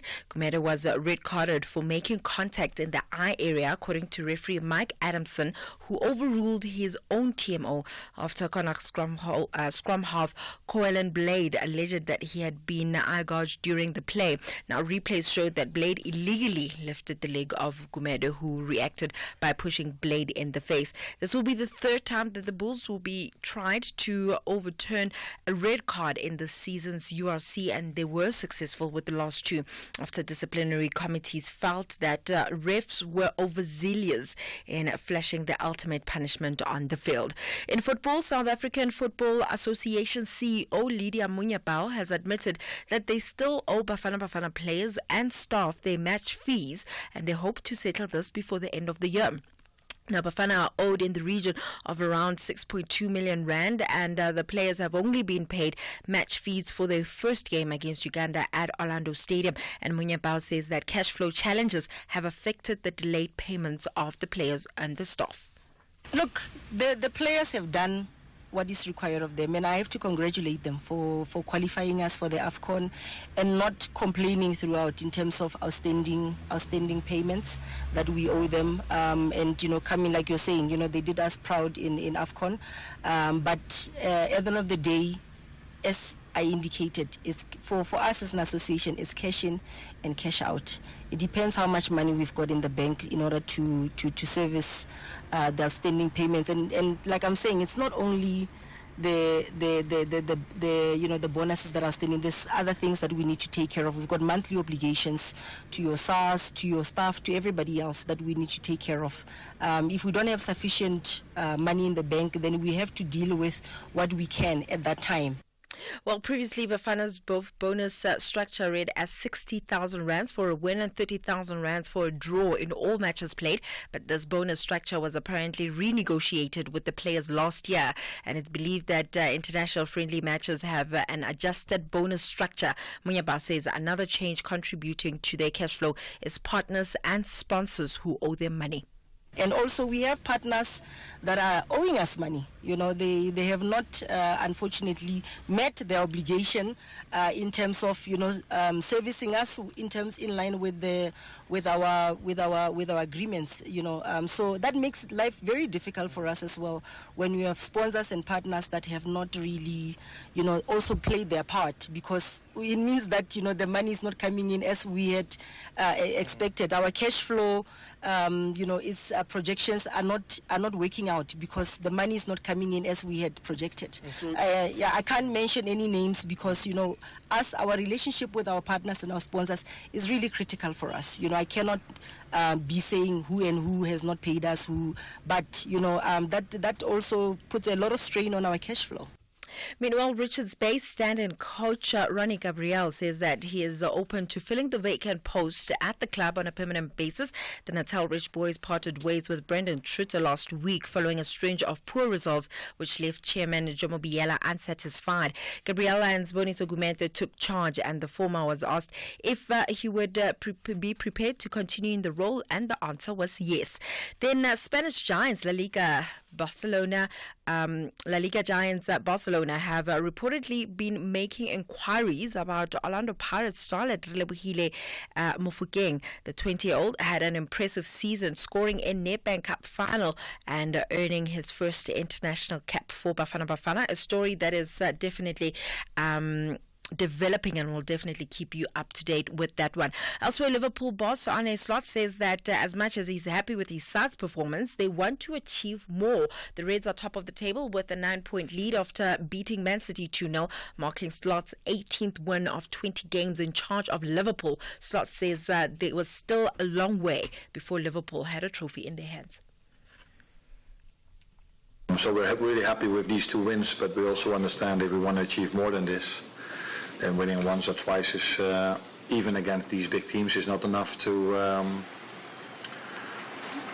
win anything in the end of the season. In motorsport, Australian Jack Doohan will make his Formula One debut for Alpine in Sunday's season-ending Abu Dhabi Grand Prix. He used to drive for Ocon. Now, Ocon has signed Haas, and the switch will allow him to take part in the post-season test at Yas Marina next week, while also preparing Doohan for next season when he graduates from reserve to full race driver.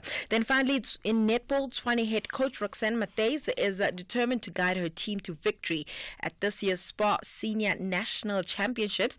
Tshwane narrowly missed out on the title in the past 2 seasons, losing the final to their provincial rivals Johannesburg and Potchefstroom and Rustenburg. This year, they're eager to reclaim the championship on Johannesburg home turf as the tournament favourite Tshwane and Johannesburg are set for a thrilling showdown. Let me just set the record straight for seniors. Johannesburg has been Johannesburg, not in under 21. I definitely want to look at claiming that title again. Tshwane has been the most successful district. We've won it 5 years in a row, 6 years in a row. Getting up there again and getting the seniors back where they should be. We've won for the past 3 years in under 21 as well. So that is something that we're very proud of. But this year, I'm sure under 20 our seniors have also prepared very hard to make sure that they make the semis and the finals and make sure that we keep the gold in Gauteng, but on the other side of Gauteng. On that note, this is a wrap from my side for now. I'll have more in the next hour. Just a quick one before I let you go. So what did we have last week? Sundowns losing in the cup to a relatively small team, and say that with inverted commas. Then Pirates losing on the weekend, and then Manchester City. What's unthinkable? They've now gone, is it 6 games? I can't keep track any longer without a win. What does that say about the unpredictability of sport? That means there's always a winner generally, because there's a track record, but this thing about you can just have to show up, and you'll always win. And always nothing's ever for granted, and the same applies to business, isn't it? Absolutely. If you take it for granted, I'm thinking about Kodak, for example, or BlackBerry. We just pitch up. You have to fight every single day to deliver. There's a big lesson in that. And eventually, you will see that light down the tunnel. Yeah. I must say one last thing. I did tell you the other day that I think Pep Guardiola, if he ever to leave Man City, there'll be a whole queue of teams, starting with Real Madrid, who will want to snap him up right away because he's got credit in the bank. Do you think he'd be, would he suit Real Madrid? Doesn't matter what he does. If he can win titles, he suits Real Madrid. That's all that matters. I'm not making the decision now. But the point I want to make is, I told you I can't see him being sacked. But I must tell you, judging from the pronouncements he made, like the other day, I'm just hurting myself, and then yesterday showing out his 6 trophies, right? And he says that's Jose Mourinho type when you're about to quit, where you're under serious pressure. So he even said he deserves to be sacked, perhaps. It's a fascinating one. But I will say this much: if he does get sacked, there wouldn't be a team in the world in the top 5 if they have a space available for him that they will not grab him. And some teams, they may even kick out their managers to make space for him, I don't because see he's Man a winner, City sacking him, in my opinion. Anyway, more sport in an hour. We do not tolerate any kind of discrimination. Disability Awareness Month 2024, only on SAFM 104 to 107 nationwide. SAFM, leading the conversations that move us. Economic news on SAFM. Facts and figures you can count on. Okay, let's get to the numbers now with Makwe Masilela, Chief Investment Officer at Makwe Fund Managers. Good chatting as always, Makwe. So we got thoughts on Alexander Forbes, their interim results, together with local and global markets. Yes, Ashraf, and good afternoon to you and to your listeners. Decent financial results from Alex Forbes. Operating income up 12%. That was due to the consolidation of the acquisitions completed in the previous financial year. Higher average asset under management, which grew by almost 25%, and that benefited from positive market performance. Inflationary increases within their retirements and health consulting. Higher than expected two-pot claims volumes. Higher client retention. And the profits from continuing operations up 6%. Interim dividend was increased by 10%. And Trump's latest comments about BRICS come after he had last week threatened higher import tariffs against China, Mexico, and Canada. And that, remember, Ashraf, rattled the global markets with the prospect of more protectionist policies in the U.S. And investors also feared the retaliation, especially coming from China. We saw the rand weakening as the dollar continued to strengthen, and China's manufacturing activity continued to expand among smaller manufacturers, while manufacturing activity in the Eurozone, the UK, and back home here fell. And our November PMI dropped to 48.1%, down from 52.6% in the prior month. And we must not forget that other Trump's plans, that is to cut taxes, deregulate the economy, and that should be positive for the U.S. economy. Oil prices are heating up, supported by strong factory activity in China and escalating tensions in the Middle East. Brent crude is up 0.5% at $72 a barrel, and Trump's tariff threats boosted the US dollar, which then pressured the yellow metal. We see gold is down 0.4% at 2,650, and then we see platinum is down 0.3% at 943, and global markets started the final trading month of the year on a positive note, with the GSE up a whopping 1.6%, with our industrials doing most of the heavy lifting, and the rand weakened 0.8% against the US dollar, 18.19, 23.06 to the pound, and 19.10 to the euro. Perfect. We will connect again tomorrow. So thanks for that input, Makwe. Okay, let's get to your thoughts. It is the National Pulse. First of all, your one word to describe the SACP's decision to effectively go it alone in the next election. What's your one word? I'll get your thoughts out next. My name is Bandi Linyawane. I'm 17 and I'm a professional cricket player. While on tour, I was battling to keep up with school, so my parents moved me to UCT Online High School. It's changed the game for me, with the ability to learn from anywhere. I can get ahead and stay ahead. Sign up at uctonlinehighschool.com. It's not too late. Applications close 6 January 2025. If you think you cannot afford a lawyer, think again. Clientele Legal has made professional legal services affordable for you. Whether it's a civil, criminal, or labor-related matter, we have a nationwide panel of attorneys standing by to assist you.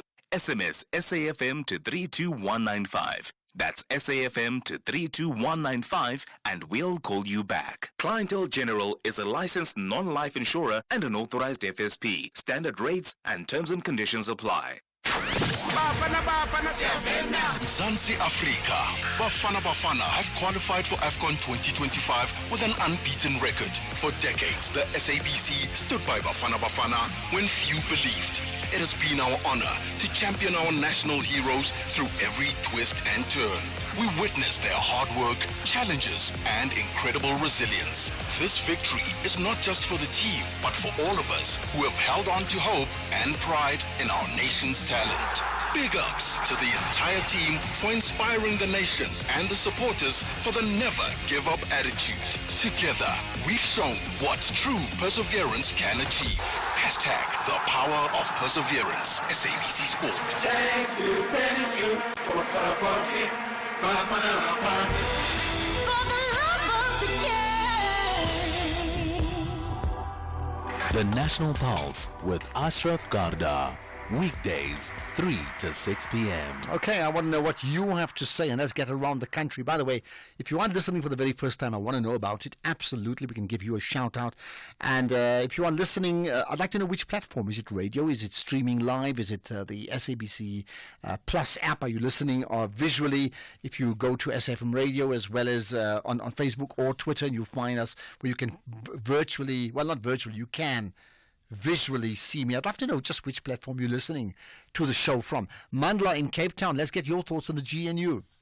Yeah, Ashraf, I'm listening from the SABC Plus, yeah. Okay, good, on the app. And it's very clear, I know that, right? Yeah. Yeah. Look, I'm flabbergasted by the SABC journalist that you just spoke with about the GNU, SACP, ANC.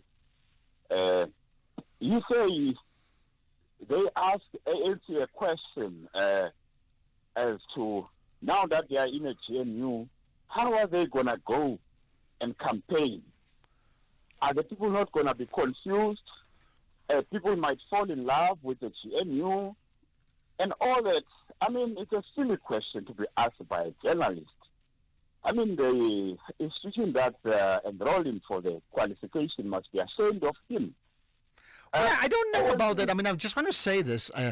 Journalists, including myself, we sometimes tune in to ask some of the most silly sounding questions so we can get clarity.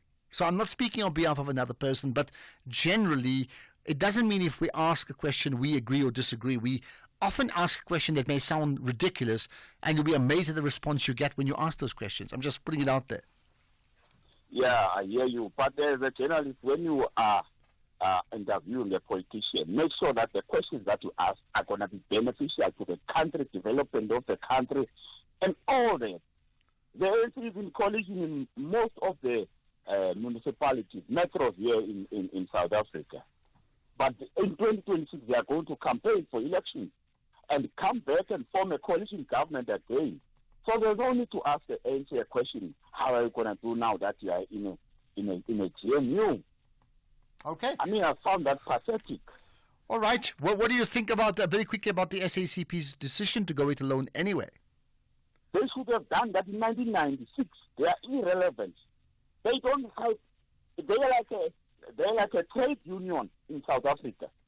Nothing that the SACP will bring in this country that will develop this culture. Nothing. Absolutely nothing. Okay, got that. Yeah.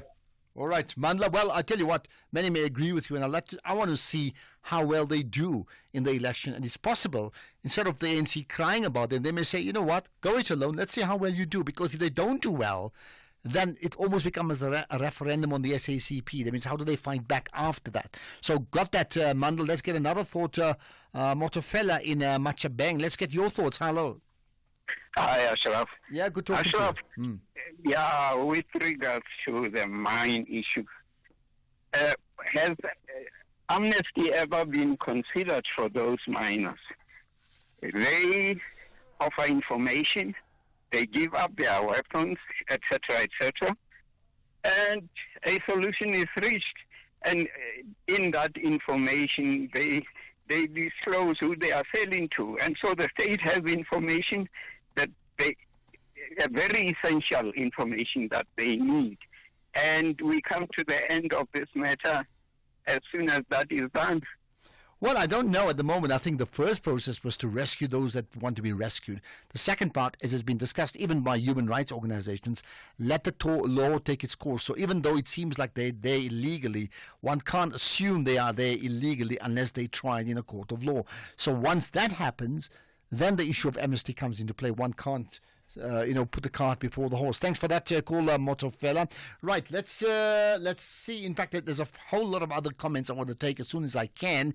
But let me leave this with you. One point, one word to describe the SACP. What about the whole conversation I had with regarding the representative from DIRCO about Donald Trump and BRICS money?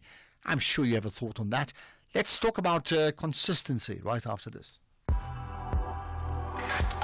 The National Pulse with Ashraf Garda.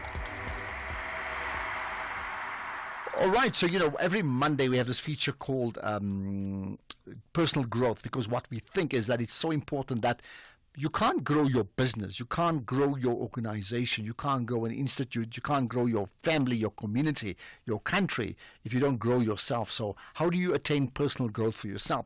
Well, today we're going to talk about consistency, and maybe the same will apply. If consistency is that important, how do we attain it? My guest is a life coach, and that's TJ Malamulele. TJ, I appreciate your time. Thanks for connecting to us here on the National Pulse. Thank you, and greetings to your listeners. Thank you. Okay, so I've already said in the preface that I think consistency, we know, is a given. The question then is, how do you attain consistency? So our generation faces a unique challenge when it comes to embracing consistency, because there's a big need for quick results, and because that's influenced by social media and technology, and everyone wants just things to happen now, and that directly affects our ability to see the long-term effort of consistency. And how we get to achieve that, it's simple, is that we need to be able to take small steps every day other than looking for results once off. Okay, explain the small steps. So, maybe a practical example of what is a small step and what's a big step? Because if the focus is on the small, best we know the difference. Thank you for that. That's a good question. So the first thing is, let's say I say next year, and I know like now the year is ending, there's too much resolutions that people are going to be talking about. I want to do this, I want to do that. Just a practical example. Let's say I want to read 12 books next year. So that translates to like 10 pages a day. So I don't have to say I need to read 12 books next year. I need to be able to say 12 pages a day. So those are the small actionable steps that one can be able to do on daily basis, other than just thinking about the whole 12 books, which looks like a mountain. But if you look at it in small, scalable way, it's just 10 pages a day, which is doable. Okay, so you're saying that, and I think it's an important point, because sometimes even if you've got a deadline and you've got 20 things to do, when you focus on all 20, it's insurmountable, so you don't even start, isn't it? But you're saying, in fact, identify one step and you will start getting things done. 100%, because I'll give you an example. I got an opportunity to study a bit of neuroscience. Neuroscience teaches us when you perform an action one at a time, it opens up what they call neural pathways in your brain. And then with repetition of the same thing again and again, consistently, the pathways become stronger and it becomes a well-trodden trail, like a well-trodden trail in the forest, which now makes the action easier and more automatic over time. Think about the first time you started driving. You were looking at the pedals, you were trying to look at the gear, you were looking at the other cars and all that. But the minute you started doing that incrementally, step by step, you're just driving now. You don't even look on the other sides because it comes automatically. So consistency simply means that. It simply means as long as you're able to do things step by step and you are looking at them at small scale, it becomes easier for you to be able to achieve automatic results. So how many people on average, say in our country, at various levels from the highest to the lowest, use a type of consistency that you talk about? A lot of them. I'll give you an example with my grandmother, who her and other people back in the village in Palabura who are having what we call stockfell. That's consistency. They don't say we are looking for 100,000. They put 100 rand each on monthly basis. And now because it's Christmas, they are going to buy groceries for Christmas. It's as easy as that. You look at it in a stockfell format where they just put money consistently on monthly basis. You look at the end of the year, they've got this lot of money that other people get to use even to invest in other things. So consistency just simply means that to its graduality. And just the last thing on this one here, I mean, is there another person? I mean, you gave your granny's example, which is great, but is there a business example or a political leader's example where you've seen their ability to be consistent at what they do has delivered the type of, let's call it, championship winning results in whichever field they're in? 100%. You look at, if you read mainly about I read a story this week about Nsiema Pike, who used to play for Kaizer Chiefs, that at 58 years old, he got his LLB. I think something that's in the news now. That's consistently. Over the years, he just registered a module at a time, and now he's gotten that qualification. So consistency is happening around us on every day. Someone said it this way, says, success is the sum of small efforts repeated day in and day out. You look at David Beckham when he was still scoring free kicks. When you read in his book, you find out that he will get to practice every day before everyone arrives to be able to practice the same free kick again and again and again and again. That's why he was the star that he was at that particular moment. So all of us around us, there's consistency that's happening, but we just don't get to see it. Okay, the ability to repeat the same thing over and over again. Important stuff. I've certainly made notes. Feel free, by the way, to just tweet us with your consistent examples. And if you tag me and SAFM Radio, we'll gladly share that. Thanks for your thoughts, TJ. Thank you very much and enjoy your day. Consistently so. TJ Malamulele, who's a life coach, and saying you have to be consistent at what you do. Small steps, but consistently improving small steps as opposed to going for one big giant leap. And you're bound to miss out on that, right? Let's get to some of your thoughts. I asked you where you're listening from, in terms of the platform. Ashraf, listening from the original platform, radio. Well, very well. Thank you for that. Love to get that feedback. So are you listening on radio? Do you listening on streaming live? Do you listen via the SABC Plus app? Do you even listen on YouTube? I certainly want to know. Do you listen to our podcast? And by the way, talking about podcasts, go to sfm.co.za. There's podcasts of all the things we've done on the show. Just follow, the category, The National Pulse. You'll find them all, right? Okay, more thoughts, more comments on some of the issues we've got, including the SACP. Good afternoon, Ashraf and the listeners. I'm sorry about that. I had to delete. SACP has been singing these songs for the past 15 years, and nothing happened except the Free State contestation. They did, contest the local government elections. But they've been singing this song. We are sick and tired of this. They must act and stop talking. We need action. If they want to leave the alliance, let them leave it and act as such. Thank you. Goodbye. Zodwa from Alex. Okay, thank you for that, Zodwa. Let them leave it. Let's see what happens. Let's see what happens to the ANC without the SACP at local government. Let's see what happens to the SACP. Someone's suggesting, I can see the SACP and the MK coming together. Others are saying, watch the SACP and EFF. Where do you see this happening, and what happens now with COSATU? Let's talk about business and the Americans. Hey, Ashraf. People who've got businesses outside of the USA do not like stiff tariffs because it then becomes a tit for tat. Imagine if Donald imposes tariffs to South Africa. Then we impose tariffs on the Ford vehicles. We already have many Chinese vehicles that are good. So where is this going to end? It will be a tit for tat. Thanks, it's Bongi here. Well, it will be tit for tat, isn't it? In a world that we live in, we spoke about consistency. You also have to have balance, delicate balance in terms of trade exchange. If you disrupt it, it can never ever be one-way traffic. So you try and impose 100% tariffs on others, and they don't buy from you, for example, at a certain level that you find that your own supply, which is not government, which is business, will we don't have markets anymore. Can you see how complicated that is? But I'm really interested to know whether you concur with the position of what Donald Trump said and the position from Crispin Peary speaking on behalf of international relations. Is their point right? And if you need to re-listen to that conversation, check it out on our podcast, sfm.co.za. You'll find it. Right, it's 5 o'clock. Here's Greg Coast with the news.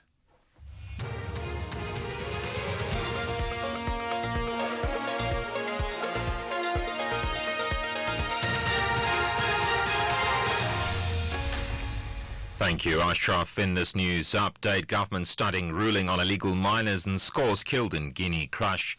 Good day to you. The Northwest MEC for Community Safety and Transport Management, Wessels Morweng, says they're studying an initial ruling by the High Court in Pretoria directing that food, water and medical assistance be provided to illegal miners in Stilfontein. The ruling follows an urgent application filed by a group known as Mining Affected Communities United in Action. The Department of Community Safety has confirmed it will comply with the court's directive, and the MEC's legal team is reviewing the judgment. The Johannesburg City Council's approved Action SA's motion to rejuvenate the inner city and take back hijacked buildings. The resolution will see the transfer of 154 properties, including 37 abandoned factories, to private developers. Action SA's Nabuchlem Tembu. Been talking about this Action SA, about reclaiming the hijacked buildings in the inner city. We tried to pass this motion last year where this motion was even specific. We've got a problem with the hijacking of buildings, and they're harboring a lot of criminals in some of them. We don't want the Osindiso situation to occur again. How about we reclaim these buildings back, turn them into low-cost housing units, because we've got this huge backlog when it comes to the human settlement department. Turn some of them into student accommodation. We've got a lot of tertiary institutions around the inner city. The ANC's KZN provincial convener Zizi Kotwa says their National Working Committee meeting with the KwaZulu-Natal Provincial Executive Committee seeks to unite the party and reclaim lost ground. He was speaking on the sidelines of an NWC meeting in Boksburg, east of Johannesburg. We went to elections, and the results is now a matter of public course, what happened in KZN. But I don't think the expectations is about what needs to be done. It's about really uniting the African National Congress, about appreciating what happened throughout the country, not just in KZN. So we may disappoint you as the ANC that emerging from any meeting, it must be a meeting that unites the African National Congress, that reclaims the lost ground of the African National Congress. And I think our preoccupation really is about uniting the ANC. Former Free State COVID-19 health workers whose contracts were not renewed at the end of October calling for reinstatement. About 1,500 workers who were absorbed in 2020 have been affected. In October, some workers took the Free State government to the High Court over the matter, but their case was dismissed and ordered to go to the Labour Court. One of the affected workers is Pulani Kale. What is happening today is that we are here on this march. It's a follow-up march, actually, whereby we want answers. And the answer that we want, it's a yes answer. We're not going to take no. We slept on the streets at the Premier's offices. If they don't give us what we want, we will sleep until President Ramaphosa comes himself. The Verulam Regional Court north of Durban has sentenced 2 men to a term of life imprisonment for each on 3 counts of rape. In a statement, the NPA says the complainant and her friends were at a tuck shop when she recognized the accused. Following a stay over at a homestead in the area, the complainant ran into the accused on her way home. They proceeded to rape her and left her lying on the side of the road. The court heard that the complainant had to undergo surgery due to the injury she sustained during the incident.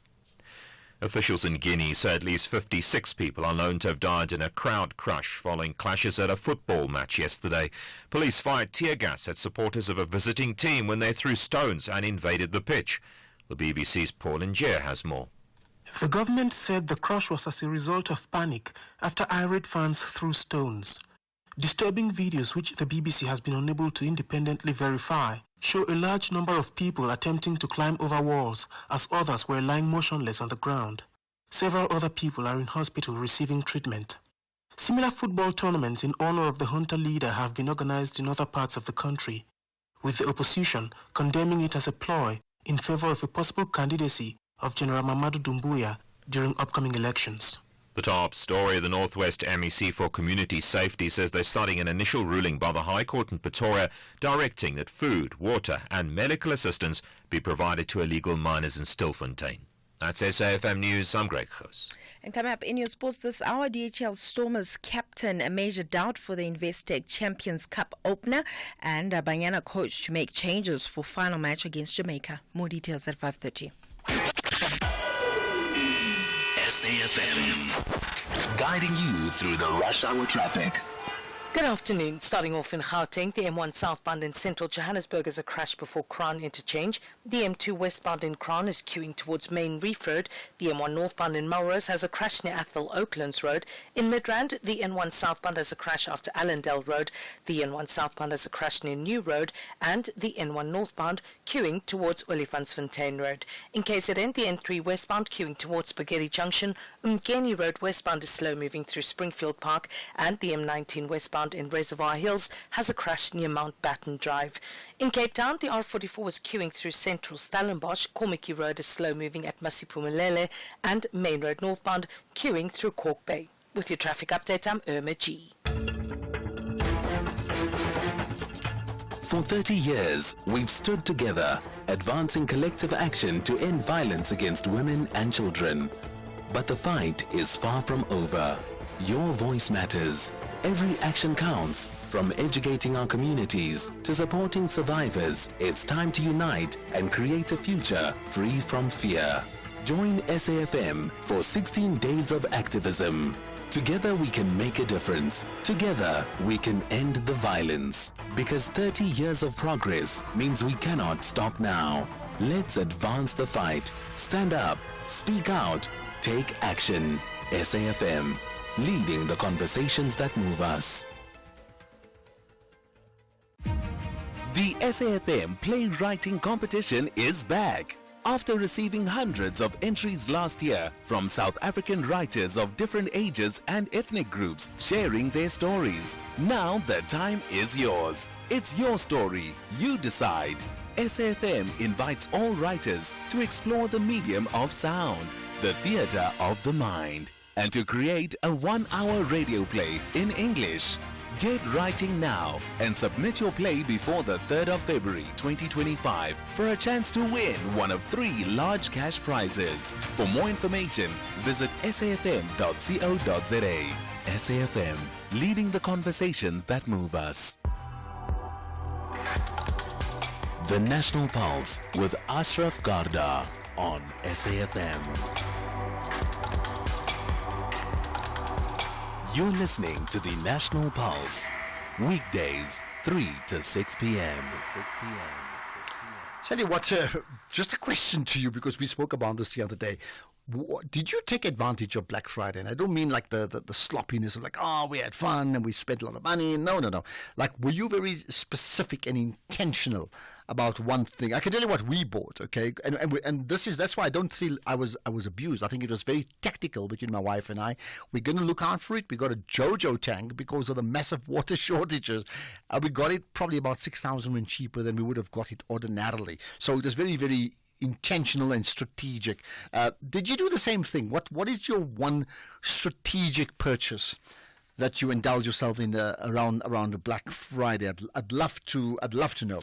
Okay, let me just tell you what comes up later on in the feature we called Winning, which is at the end of the show. Just before we end the show, we chat to Prof Tuli Madonsela. She's I think received one significant appointment and two significant accolades in the last few weeks. So we'll talk to her for about 10 minutes at the end of the show.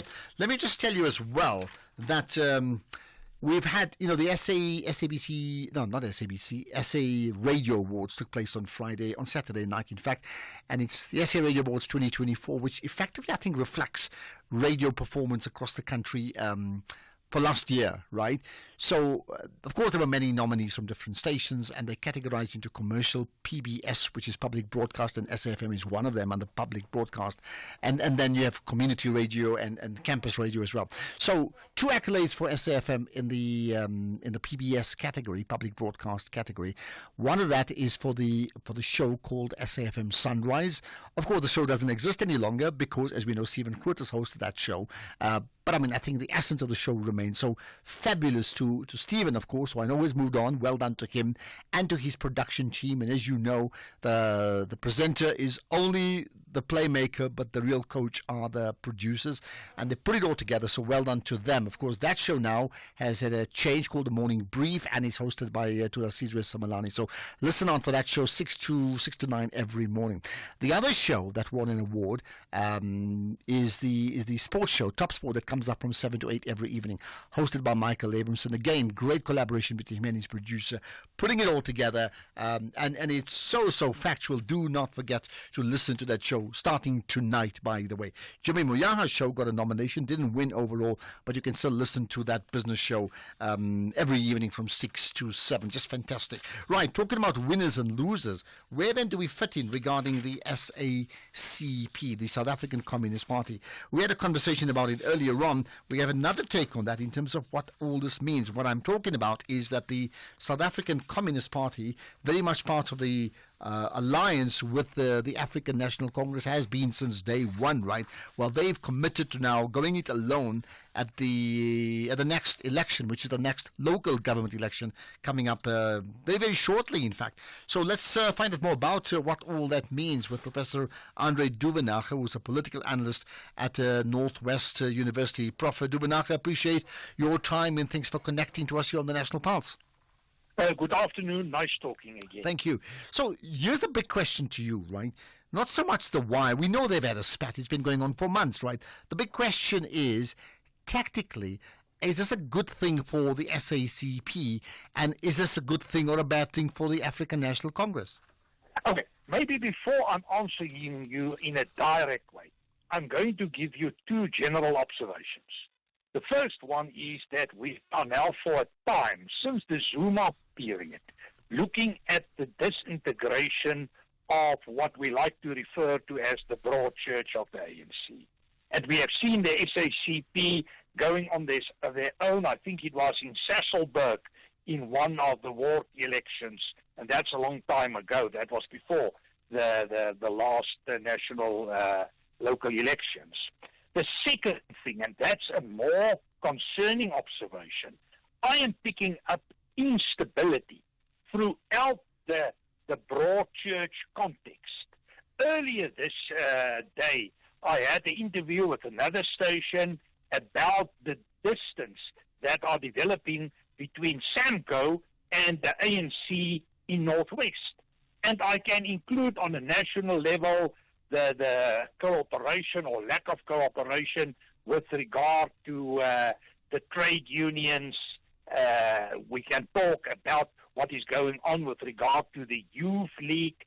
And what is interesting is that it is specifically focused on what we can refer to as the Ramaphosa ANC.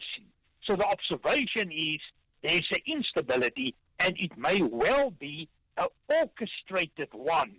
And if I must look for the origin of it, I must look at the MK party in an environment of reconfiguration of politics.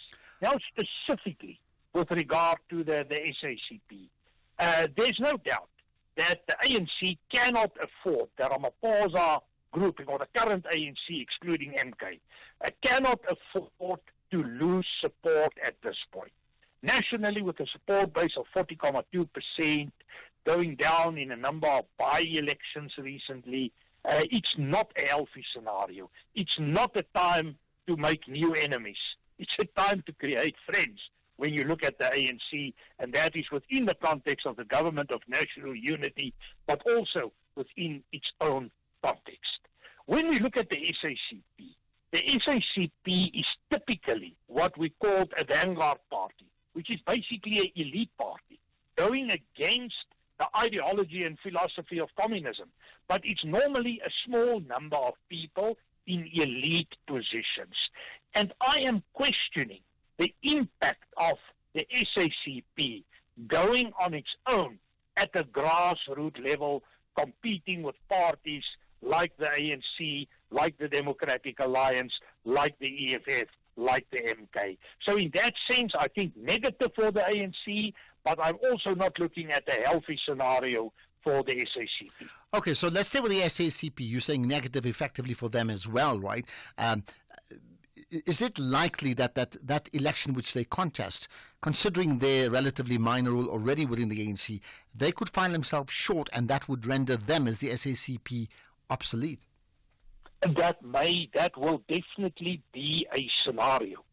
But what I am expecting, and that is why I'm giving you the hypothesis at the beginning, I am thinking that the SACP will rather realign to the progressive forces in politics, looking at the likes of specifically the MK party, but there are also other groupings involved.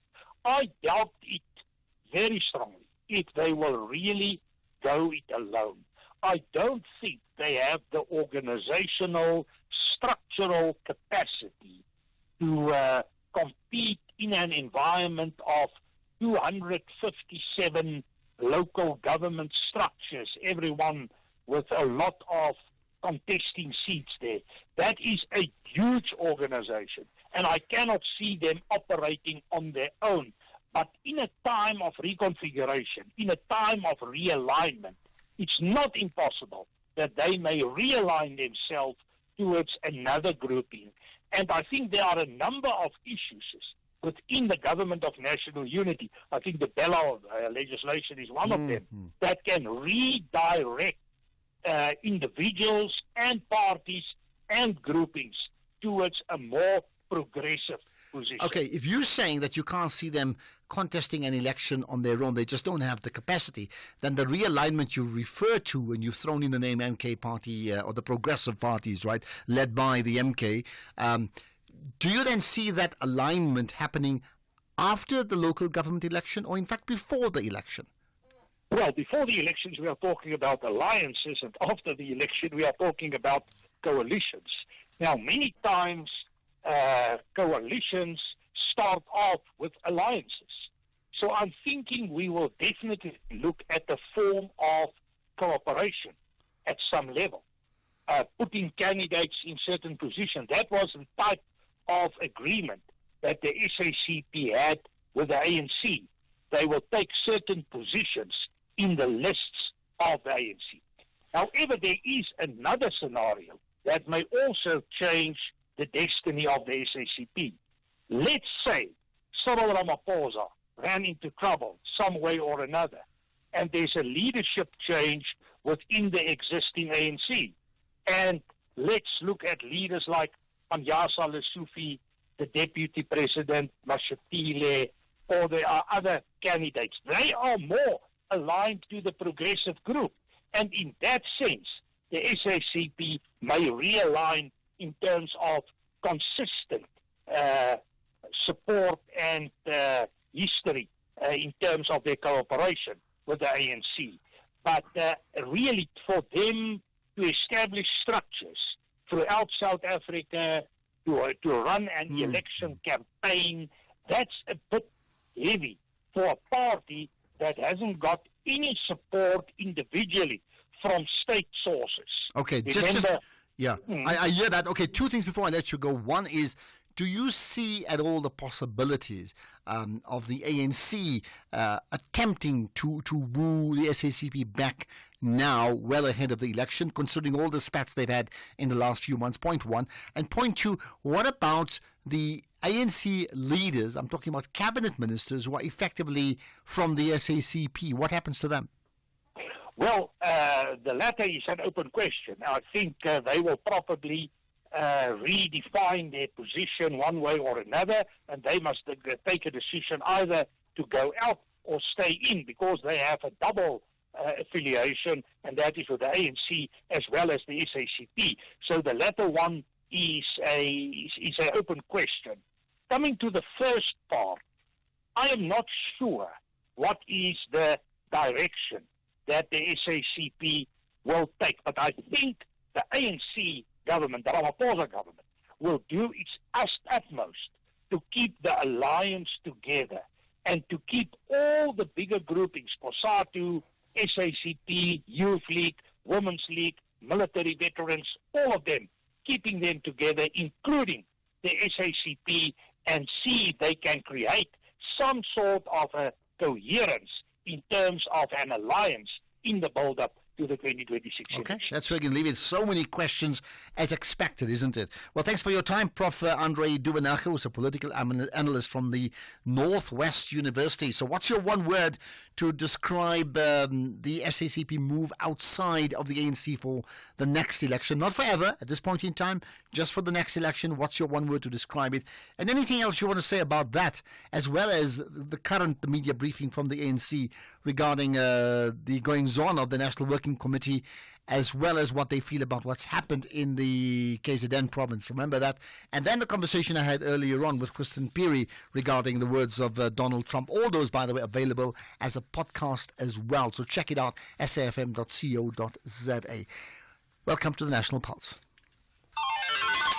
Get ready to win big this holiday season with SAFM. Text Christmas to 41391 to stand a chance to win one of 12 amazing mystery prizes. SMS lines open on the 29th of November and close on the 24th of December 2024. Winners will be announced between the 26th and the 31st of December.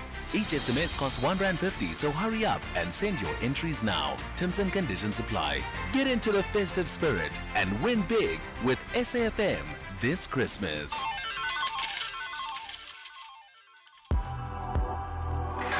Ashraf Garda on SAFM. Okay, you have an opinion. I certainly want to hear it, and I really appreciate the many comments we get from all around the country, young, old, male, female. Every one of you have strong opinions about some of the big issues. So here's one on Donald Trump.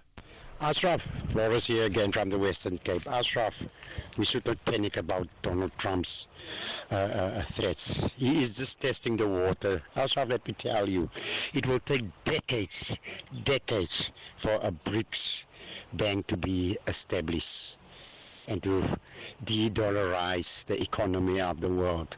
Let me tell you, Donald is a very cunning man. He just tries to see what is going to jump out from which country. So yeah, that's how I know Donald Trump. He is always just saying what he wants and when he wants. And when someone makes a noise, then he is the first one to attack you. So yeah, please, it would not happen in our years of living for a BRICS bank to establish its own bank. Have a good day. Bye-bye. Okay, thank you. Well, there you are. We've said that's how I know Donald Trump. Almost sounds like you guys are neighbors. I'm serious. That's how it came across. Okay.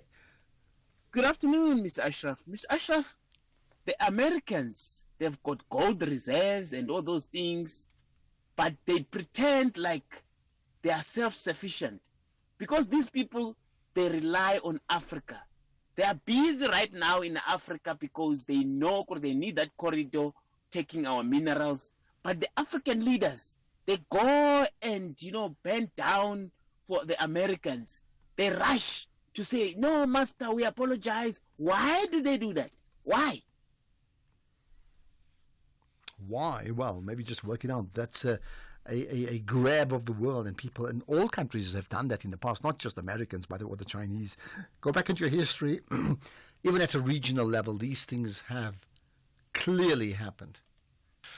Afternoon, Ashraf. Well, it comes to the Communist Party's decision to leave the ANC and contest election independently. Is that right? But their characters are not different to the ANC. Whether the Communist Party is part and parcel of the electionary machinery, the ANC still loses. So it's neither here nor there. It's neither here nor there. The thing is, let them move out and contest election for themselves and see. They mustn't behave like an abused partner in a relationship. Measure from Gauteng. Okay, well, let's see if they all think the same way as you, isn't it? Afternoon, Ashraf. Well, it comes to the Communist Party's decision to leave the ANC and contest election independently. I think we've done that already. Yeah, let me do this one also on the SEC. Good afternoon, Ashraf. It's Chris in Camperdown. See, the SSCP's decision to contest the 2026 elections could be the final nail in their coffin. Just look back, all the parties that claim to be socialist or communist, how they've performed. South Africans are tired of old ideologies. They just want somebody who's going to make a positive impact so that their lived experiences changes, not any ideology. This could be the end of the SSCP. They must just look back in the past elections and see, or ask Ivan Jim for that matter. Ask Ivan Jim for that matter. That's a good reminder, isn't it? Okay, don't forget Tuli Maronsela. We'll chat to her around 10 to 6 as part of the feature we called Winning. But next up, we chat about the African Critical Minerals Summit. You are listening to the National Pulse with Ashraf Garda. Okay, what moves the National Pulse for you today? Let's talk about the African Critical Minerals Summit, which is taking place in Johannesburg.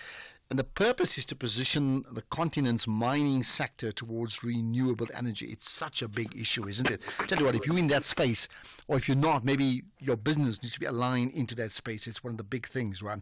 Now, the SABC News economics reporter is Katlego Legori, who was at the Sandton Convention Center for day one of the summit. I probably need to get there soon if I can. Katlego, good chatting to you. Hi. A very good afternoon to you, Ashraf, and to our listeners at home. Right, you there? I'm not. What are we missing? Well, this is basically just efforts towards ensuring that the country capitalizes, or the continent, Africa, capitalizes on these endowments. We're told often that the country is full of these resources, right? But most of these resources have not been working for the greater economies on the continent. So as we see the world just moving towards this just energy transition, we know very well that renewable energies are going to play a pivotal part in this move. And this renewable energies will be found in these critical minerals.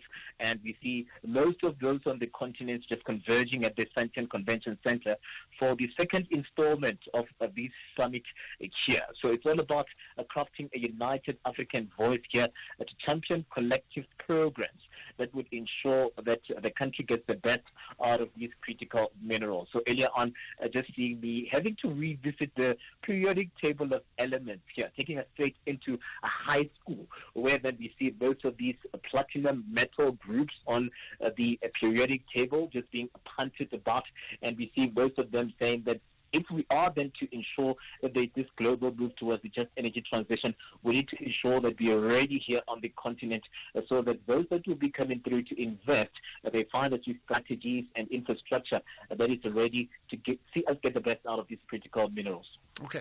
And I mean, this issue of, positioning the continent's mining sector towards renewable energies, I mean, is that easier said than done? Meaning, it seems pretty obvious that it has to happen, but I think also businesses or miners want to hold on to what they have right now in terms of where the profits lie right now. Yeah, most definitely. So these are high-level conversations, I must say, just looking at the solutions on the ground in terms of the African continent. So they had to really more or less go into these, serious talks, look back, reflect, look at how then these mining companies have been faring on the continent. As we speak right now, here at home in South Africa, and we hear that this is a challenge just on the continent as a whole, this issue of illegal mining. So we see that coming under the spotlight, and we see most of the challenges on the continent in terms of the mining sector. Most of these challenges are the same. The need to ensure that we push for local beneficiation of some of these resources, but also making sure that mining communities get the best out of just mining companies that come to more or less mine in their communities. Issues of job creation, the priorities, where that is concerned. It's something that is apex here. So earlier on, just hearing from the Democratic Republic of Congo in terms of how they're faring there, Mozambique, they're in attendance in terms of how they're faring there. The African Union, they also have a peer review mechanism group that has been working to consolidate some of these issues pertaining to various sectors of the society. And most of them really just in agreement here, Ashraf, that this sector is very, very pivotal to economic growth and just ensuring that we get Africa out of the shackles of poverty. And they're saying that this time around, looking at these critical minerals, we need to have those high-level talks and prepare the land so that when investments come through, we don't find ourselves wanting and people just more or less mining and leading us, in dire poverty. I think the bigger question is, are the companies aligning themselves to these changes in terms of priorities? Don't answer that. It's something for us to think about. If you are a company and are you positioning yourself now to take advantage of the shifts towards renewable energy, or are you just keeping your fingers crossed, or are you just not interested? I'd love to know. 5:30 years the news headlines with Greg House. Quick look at the headlines. The chairperson of Parliament's Portfolio Committee on Minerals and Petroleum Resources says they'll have inputs to strengthen laws governing artisanal mining. The Northwest Community Safety MEC says they're studying an initial ruling by the High Court directing that food, water and medical assistance be provided to illegal miners in Stilfontein. And outgoing US President Joe Biden has left Cape Verde ahead of his visit to Angola. There's a full update at 6 o'clock. SAFM, guiding you through the rush hour traffic. Good afternoon. Starting off in Gauteng, the R59 southbound in Alberton has a crash reported after the N12 Reading interchange. In Midrand, the N1 southbound is queuing towards Buccleuch interchange and the N1 northbound queuing towards Samrand Road. In KZN, the M4 has a crash at Sandila Tuze Road. Chris Hani Road westbound is queuing at the N2 highway. Umgeni Road westbound slow moving through Springfield Park. The R102 southbound is slow moving towards the M25 Commercial Highway, and the M19 westbound in Reservoir Hills has a crash reported near Mount Batten Drive. In Cape Town, the R300 is slow moving towards Stock Road. The N1 outbound is slow moving approaching Okavango Road. The N7 Jakes Havel Drive southbound is slow moving towards Voortrekker Road. The N2 Nelson Mandela Boulevard outbound slow moving towards Hospital Bend, and on the N2 a crash reported after Spine Road. With your traffic update, I'm Irma G. This is SAFM Sports with Tumi Nkapele.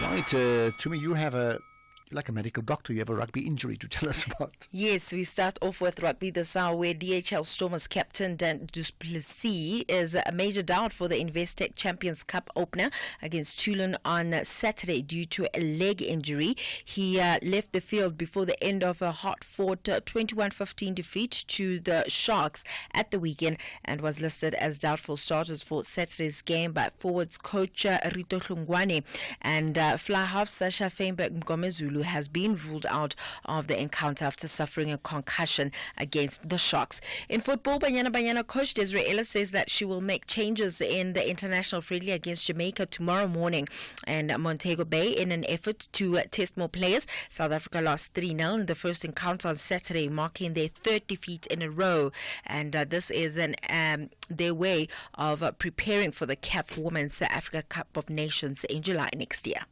We said we wanted to give everyone a chance, and that is the process, when you are coming, and unfortunately you're playing against a tough opponent like Jamaica, but that is the process where you want to give opportunities to players to test them at this level, because you cannot bring them with and not test them, so we're hoping to give more players an opportunity, but obviously the game dictates that as well. But it's important that we come away with from this game having looked at as many players as we can to be able to now go forward into the new year and say, do we need to add more? Do we need to have a look at a few more players? Because there are many players out there, but you cannot select everyone at the same time. Meanwhile, Richards Bay stand-in coach Ronnie Gabriel says that he is open to filling the vacant post at the club on a permanent basis. The Natal Ridge boys parted ways with Brendan Truter last week following a string of poor results which left chairman Jomo Biela unsatisfied. Gabriel and Sboniso Gumede took charge, and the former was asked if he were prepared to continue in the role, and he definitely said yes. Elsewhere, Kylian Mbappe has taken his former club Paris Saint-Germain to the disciplinary committee of the French League in row over unpaid wages and bonuses. The league sources said a hearing will take place on the 11th of December over PSG's refusal to pay 55 million euros that is owed to the striker. PSG were ordered by the LFP to pay Mbappe the sum owed from his time at Parc des Princes, but said in October that they would refuse to do so on the basis that the player had agreed in August 2023 to waive the money. Meanwhile, in cricket, bowling sensation Kwena Mapaka has earned his first Proteas Test call-up, replacing Gerald Coetzee, who is ruled out due to a groin injury.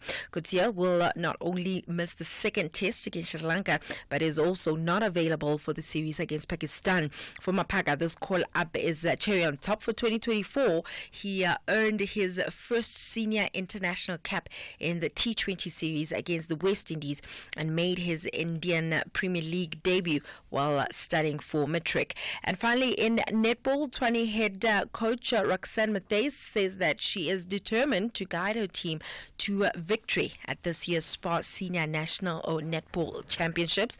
20 narrowly missed out on the title in the past 2 seasons, and this year they're eager to reclaim the championship on Johannesburg home turf as the tournament favourites. 20 and Johannesburg are set for a thrilling showdown. On that note, it is a wrap from Well, just hold that note. I want to pick up 2 things. We had this World Athletics Awards over the weekend, right? Mm-hmm. And Sifan Hassan, this fantastic runner in the 5,000 and 10,000 meters, and she was honored as the World Athlete of the Year, right? Yeah. And she said so many things, and I was reading what she's saying. Since I was young, I watched marathon runners with admiration. They made me wonder if I could run like them. I could even finish a marathon, right? And then she said, this year my curiosity pushed me to take a risk and compete in 3 distances at the Paris Olympics. It was terrifying, and that made each finish line even more meaningful. It wasn't perfect. I mean, I'm not going to read out the whole thing, but you did say, this award is not for me, it's for every young girl out there watching, dreaming, and believing that she can achieve greatness through sports. To all of you, I want to say, keep exercising, keep training, keep pushing, and keep believing. And always remember that no dream is too big. You know what? They're so inspirational, man. Really, I just love reading these stories. And I mean, by the way, just on that same one, Letsibet Tebogo, the Botswana athlete, he won the male track athlete of the year. And he said, I believe the next year is going to be a different Letsile. It's going to be a changed and mature one. Now, my thoughts to him is, if he's athlete of the year when he's immature, and he says he's going to be more mature, I don't know about the opposition. Yeah. Goodness, man. Definitely going from one level to the next. Oh. He does promise to give us fireworks next year, actually. Be scared. Be very scared. Be afraid if you're an athlete. Not me. I just commentate. Oh, no, I just comment, rather, not commentate. Okay, more sport from you. You better say your goodbyes. All right, then. Lina Laka Slompo Kekana, I'm from Mamelodi Sundowns captain. I'm a sports analyst Lago SABC Sport. When I'm home, I try by all means to practice cooking. My favorite home cooked meal, I'll go for pap and masonja because I can prepare that with easy. What do I normally get up to when I get a moment to myself? I would easily, play my guitar. I try to practice a lot of Tracy Chapman. My favorite foreign language is French. Bonjour. So if I didn't play football, I think I was gonna be a baseball player.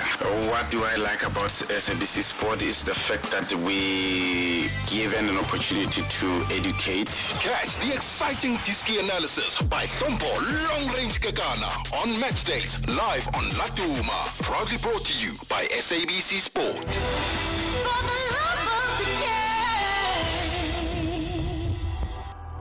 The National Pulse with Ashraf Garda. Weekdays, 3 to 6 p.m. Okay, we should be crossing to Jimmy Moyahan now, but we won't do that now because they're actually doing the show from here today. We normally do the different studios, okay? So he'll be coming up at this time, but his show happens, SAFM Market Update 6 to 7. Do not miss that. Your calls do matter as well. Lorraine in Durban, go ahead. Hi. Hi, Ashraf. Thanks for taking my call and good evening to your listeners. I have one thing to say about the SACP. Yeah. Courageous yet challenging. Now the whole of South Africa can test their mettle. And the good thing is it's coming from the SACP themselves. They haven't been forced to move or leave the ANC alone. It's of their own doing. So let's see what happens. Well, I agree with you. Let's see what happens. And I don't know whether it'll be good for both them and the ANC. I'm not so sure because the SABC has always disagreed with whatever the ANC proposed. So, if you're going to work together, that's hardly going to count for anything. Wow, absolutely. I'm not saying they should have agreed to everything, but they seem to have disagreed with everything. So what was the point of having the alliance? The point of it was to rope in more votes. I mean, that's the point, okay? But clearly at this point in time, the ideological differences are more pronounced than ever before. That's how it comes across. Lorraine, thanks for that call. Appreciate it. Let's get another thought on the BRICS. Hi. It's possible that those guys might not know about this currency thing because they are there on BRICS just to add numbers. But which guys are you talking about there just to get numbers? I hope you're not going to say South Africa because that's just not true. No, Ashraf, now the government has got to beg these illegal miners, wasting resources, taxpayers' money. Smoking out was the only way, the easiest way, what was the appropriate way to deal with this situation. Smoking them out, the minister was right. No man from Brixton. Minister was right. We've had that conversation before, smoking them out. SAFA, remember that? Afternoon, Ashraf, this time from Bloemfontein. Why does SAFA does not pay players bonuses, especially when their team is playing so well? Are they trying to sabotage the coach? What are they trying to do? You can't pay players, but the staff is being paid. I think they don't pay when you don't have the money, do you? I don't think it's about sabotage. It's simply a case of you don't have the money. And the question is, why don't they have the money? And we leave that to you to work out why they don't have the money. Another comment on the SACP. Ashraf, this is Derek from Klanga. One word to describe the Communist Party. As your previous caller said, irrelevant. I'd like to make it 2 words, absolutely irrelevant. In fact, many may agree with you that it's irrelevant. Here's your one word that I've asked for. Good afternoon, Ashraf. One word to describe the SACP. Outdated. Well, imagine having a South Africa where we would have the nationalization of everything. My goodness. Where it would be illegal to own a business. Everyone working for the state. No, thank you. Thanks, Lionel Woodbank. Okay, so if they outdated, then who's up to date? I mean, you just tell me which political party, it's just a challenge to you, which political party is updated or up to date, okay? I just wonder. Let's see if we've got some further comment. There's more on the ANC, right? Ashraf, good afternoon. I think the ANC must be disbanded completely. They are of no use to this country. You see, there we are, another one on the African National Congress. Let's see if we can get some more callers. So let me remind you, we I'm going to just check if no, Jimmy's not ready to talk to us now. We'll see if we can squeeze him in just before we get to Thuli Madonsela. But if we can, right, we'll see what happens. By the way, here's another one. Our human rights organizations really concern me. They are fighting for criminals to be provided some amenities, but are quiet when people have water disconnected to their houses, have bucket toilets made to cross the rivers, Bulgogia River with no bridges. The list is endless. From Alex in Standerton. You see, Alex, I don't know about that. I'll tell you what. Let me just give you my quick input about that part, right? Often when people raise an issue in public, then they'll say, well, you're speaking about this issue. Why can't you speak about 20 other issues? The fact is, none of us have our radar on everything. And I'm not talking about me as a talk show host. I'm talking about the public, okay? So what happens, organizations have a very specific focus, and they focus on that type of issue. So, for example, we've been chatting to Water Can quite a bit recently, right? So they speak about water. They don't, in the middle of the conversation about water, then discuss other issues. Okay, and say, well, by the way, while we're at it, there's some issues with electricity, because that's not Water Can's brief. So most of these organizations have a very specific, narrow brief, and that's what they do, and that's what they should be doing. Otherwise, if they're not, they become all over the place, and that doesn't work like that. It just does not. That doesn't mean they mustn't have a conscience on that issue, okay? Right, let's get to another. In fact, Bruce has an opinion on the SACP too. Bruce, hi. Yeah, sure. Yeah. Just my one word is the same word that's been mentioned by others. It's irrelevant. In 2019, NUMSA ran a registered political party, which was a full-on communist Marxist party called the Social Revolutionary Workers' Party. There's 350,000 members of NUMSA. They only got 20,000 votes. It's a very outdated ideology. And the other thing is, you had a guest on. He said they would probably align with MK. They're not going to align with MK because they are against parties on interstate capture. If anything, they would align with the EFF, but it won't be with MK. Okay, got that. Well, are they outdated, or is their leadership outdated? Just think about that. Is the SACP outdated, or is leadership outdated? And I am putting a challenge to all of us that if we're saying that the ideology of the Communist Party is a no, and then do we also say, by the same token, that the only ideology that works or system that works right now is capitalism? And if that's the case, then how come we have such poverty in the world as well? All I'm saying, and I'm not the economist here, I'm not the expert, that it can't be a simple either or, right? I know that there are obviously people listening in who talk about a socialist revolution, and I'm not saying that's the answer either. I think that we probably need to rethink our economics and our economic system across the board, right? As opposed to simply suggesting it's either one way or the other. Because I'll make the point again, the SACP, is it them that's outdated, or is it their leadership? And then, if not communism or socialism, is it capitalism? And if so, then how come, with so much of capitalism, so widespread in the world practice that is, right, then how come the world hasn't become wealthier? All of us. So I'm not saying I've got the answers. I certainly have lots of questions about that. We'll chat to Prof. Thuli Madonsela coming up next.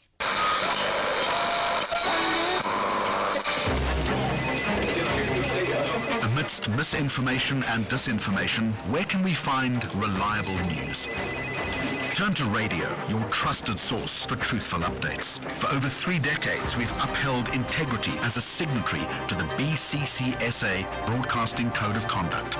Count on us for news you can trust. Say no to fake news. Radio, keeping it real since day one. A message from the National Association of Broadcasters. Tune in, trust, and stay informed. Night Talk with Oliver Dixon. When leaders need to account, we call on them. When society needs to debate, reflect, and advance, we're here to have the conversation. Join me, Oliver Dixon, on Night Talk every Monday to Thursday from 10 to 12 midnight. You are listening to the National Pulse with Ashraf Garda. Okay, and there are further comments about the issues of human rights. Let me see if I can pick that up. Right, here we are. Good afternoon, Ashraf. I just want to know about that court ruling. I mean, how long must a government provide on human rights basis for criminals? who don't want to surrender and come out of a mine.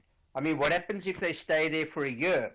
My tax dollars must feed a criminal who is actually enriching himself, because when they eventually smuggle all that gold out, it's going to other criminals who are going to benefit from it.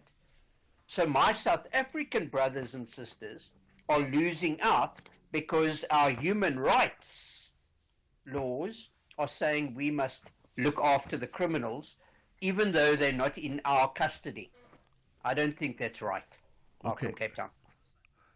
All right. I wonder what the solution is to that one there. I mean, do you then have a situation where even if they're wrong and they're trapped under, do you just let them, seriously, do you just let them die?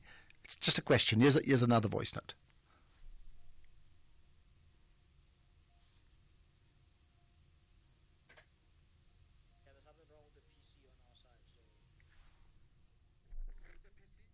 All right, let me just see if I can play maybe I can. Let me just see if I can get to the other voice notes. Again, further comments on the SACP.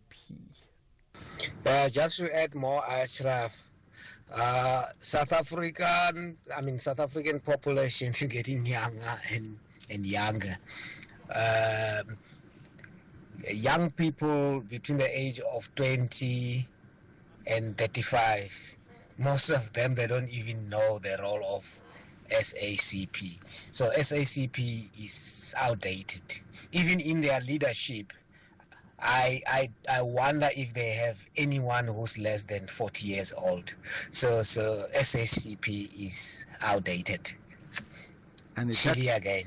Thank you. East London. Thank you. Does that surprise you, by the way, if that is the case? For 30 years, we've stood together, advancing collective action to end violence against women and children. But the fight is far from over. Your voice matters. Every action counts. From educating our communities to supporting survivors, it's time to unite and create a future free from fear. Join SAFM for 16 days of activism. Together we can make a difference. Together we can end the violence. Because 30 years of progress means we cannot stop now. Let's advance the fight. Stand up, speak out, take action. SAFM, leading the conversations that move us. The National Pulse with Ashraf Garda. Weekdays, 3 to 6 p.m. Okay, now let's connect with Prof. Thuli Madonsela. Now, the feature we have is called Winning, and it's very, very, aligned to what I talk about when we say we need to build champions. We need to build the champions that will build a champion nation. So every day we speak to a person or an institution, an organization that are winning in some way or the other, right? Of course, everybody knows who Prof. Thuli Madonsela is, but amongst the recent things, there's been some acknowledgements of note in the last couple of weeks, as well as a significant appointment with regard to arbitration in sports. So we thought, let's talk to her about that. Prof. Thuli, good to connect with you once again. It's been a while. I think a month or two is a while. Hello. Good afternoon, Ashraf, and to the listeners. Thank you for this privilege. Pleasure. It has been a while. Thank you. So we thought let's pick up on three things that's happened to you in recent weeks. One is the appointment, the sports arbitration. You'll tell me more, and then there's two awards or acknowledgements we'll get to in a moment. Let's start with the sporting appointment first up. Tell me more about that. The appointment is to the International Council for Arbitration in Sport. This is the governance board or the governing board for the Court of Administration, the Court of Arbitration in Sport. South Africans would remember the Court of Arbitration in Sport is the court that dealt with the Caster Semenya dispute. So the governing board is the one that looks after the appointment of those arbitrators and makes sure that also there is proper provision of administrative support. There's also a committee of ICAS, which is the board that I'm part of, or the council that I'm part of. There's also a committee that adjudicates matters instantly during Olympic Games. Okay, so that's important. I mean, one is instant, and the overall council, International Council of Arbitration in Sport, is almost like an appeals body of sport in the world, because I'm certainly well aware that if somebody feels aggrieved, a team or an individual at the highest level in the world, that's where they would go to. So what then is your position on that new board? Well, at this stage, I'm just a member of the council, which together we're responsible for the governance side of things and for appointments to the arbitration structures. Mm-hmm. Okay, so well done on that. That's one. Number two, there was a Champion Award for Governance and Democracy. Tell me about that one. Yes.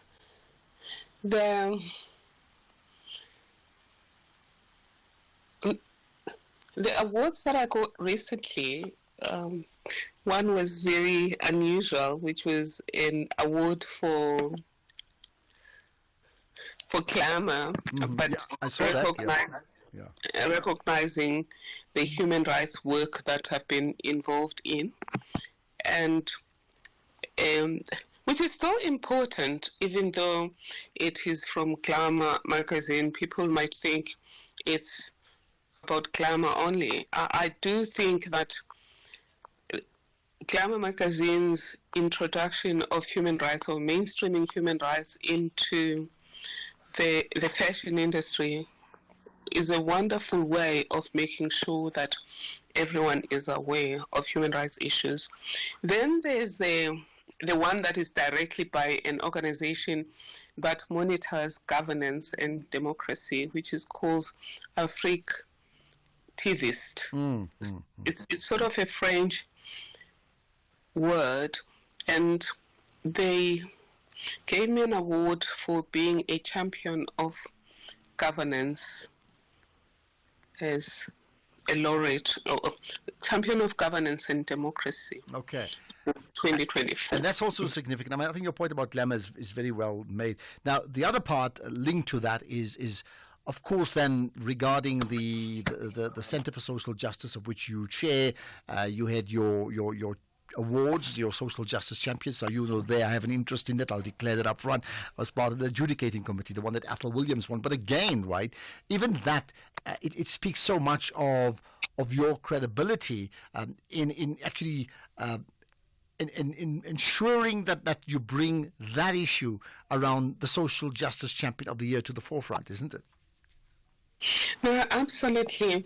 I think these awards are not only recognizing the old work I did as perpetrator, they're more about the work that you and other members of the Council of Social Justice have helped us to do, which is work that is squarely about justice, particularly social justice, and issues such as hunger, as we did this year, and in issues such as social justice.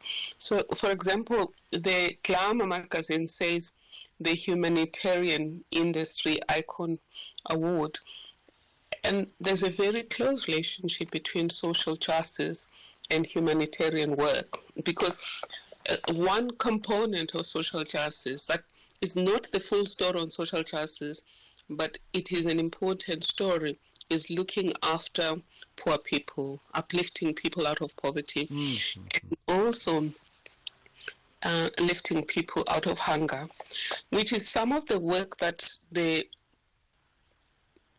awardees of the Social Justice Champion Awards this year were doing. A lot of them were doing, for example, you've mentioned Athol Williams, who contributed to social justice through combating corruption and state capture. But he also does work that you'd call charity work, which also contributes to a dimension of social justice. And so does the recipient of the Bridge Builder Award, who was looking at matters relating to maintenance. Again, that's not the full story of social justice, but it's an important piece. Absolutely, yeah. But I mean, you yourself, as you champion social justice, you yourself then become this champion or social justice champion in your own right. Now, it's interesting. We spoke just now about, the South African Communist Party and people talking about, communism being dead. And I'm suggesting between communism and capitalism and socialism, there has to be a rethink of our social justice system in the world, isn't it? Perhaps you may want to just share a few seconds, talk to us about that. No, certainly, I wouldn't necessarily comment on the Communist Party deciding to go it alone. That's their own decision. But I am with you about the need for the world to begin to find a middle ground between capitalism and communism. By all accounts, unbridled capitalism and greed has messed up the world. It can't be right that in our country, for example, more than half the people live in poverty. About a third of the people go hungry most of the time, not for lack of action from government, leaving aside corruption, but we have policies, we have programs, we've got money. So a lot of it is that the top is getting richer. I mean, it was interesting. I was reading a report as I was preparing for the Chota Motala lecture, and the report, which is the Global Inequality Report, was saying South Africa is the weakest link that is pulling down the sub-Saharan region. So the sub-Saharan region is the most unequal region in the entire world. And they measure this inequality based on wealth disparities and income disparities. Yeah, and in South Africa, it's the only place where the top cream own 60% of the wealth. The top 2% take 60%. Well, certainly something has to change, and perhaps we need to have another longer conversation about that. I mean, the last thing you've done, which I haven't even touched on, we were privileged to share a platform at the One Young World Summit in Montreal, and maybe just is that the last part I want to just tell you in 30 seconds, if you can answer this, right, that your ability to remain relevant is also the type of thing that champions do. So perhaps in 30 seconds, can you comment on that, on how you've maintained an ability to remain relevant? I consciously do not set out to be relevant.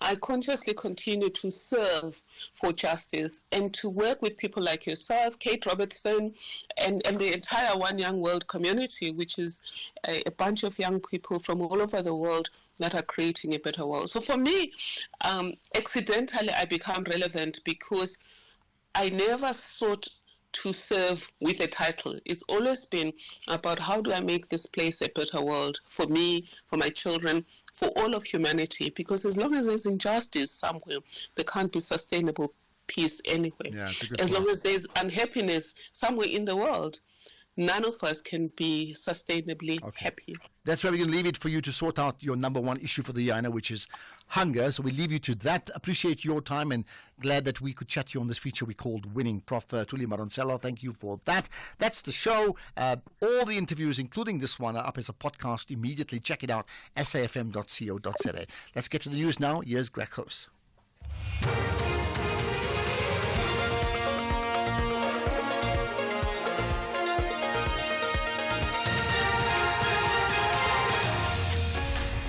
Thank you again, Ashraf. Moves to strengthen mining laws in Biden, hence to Angola. Good evening to you.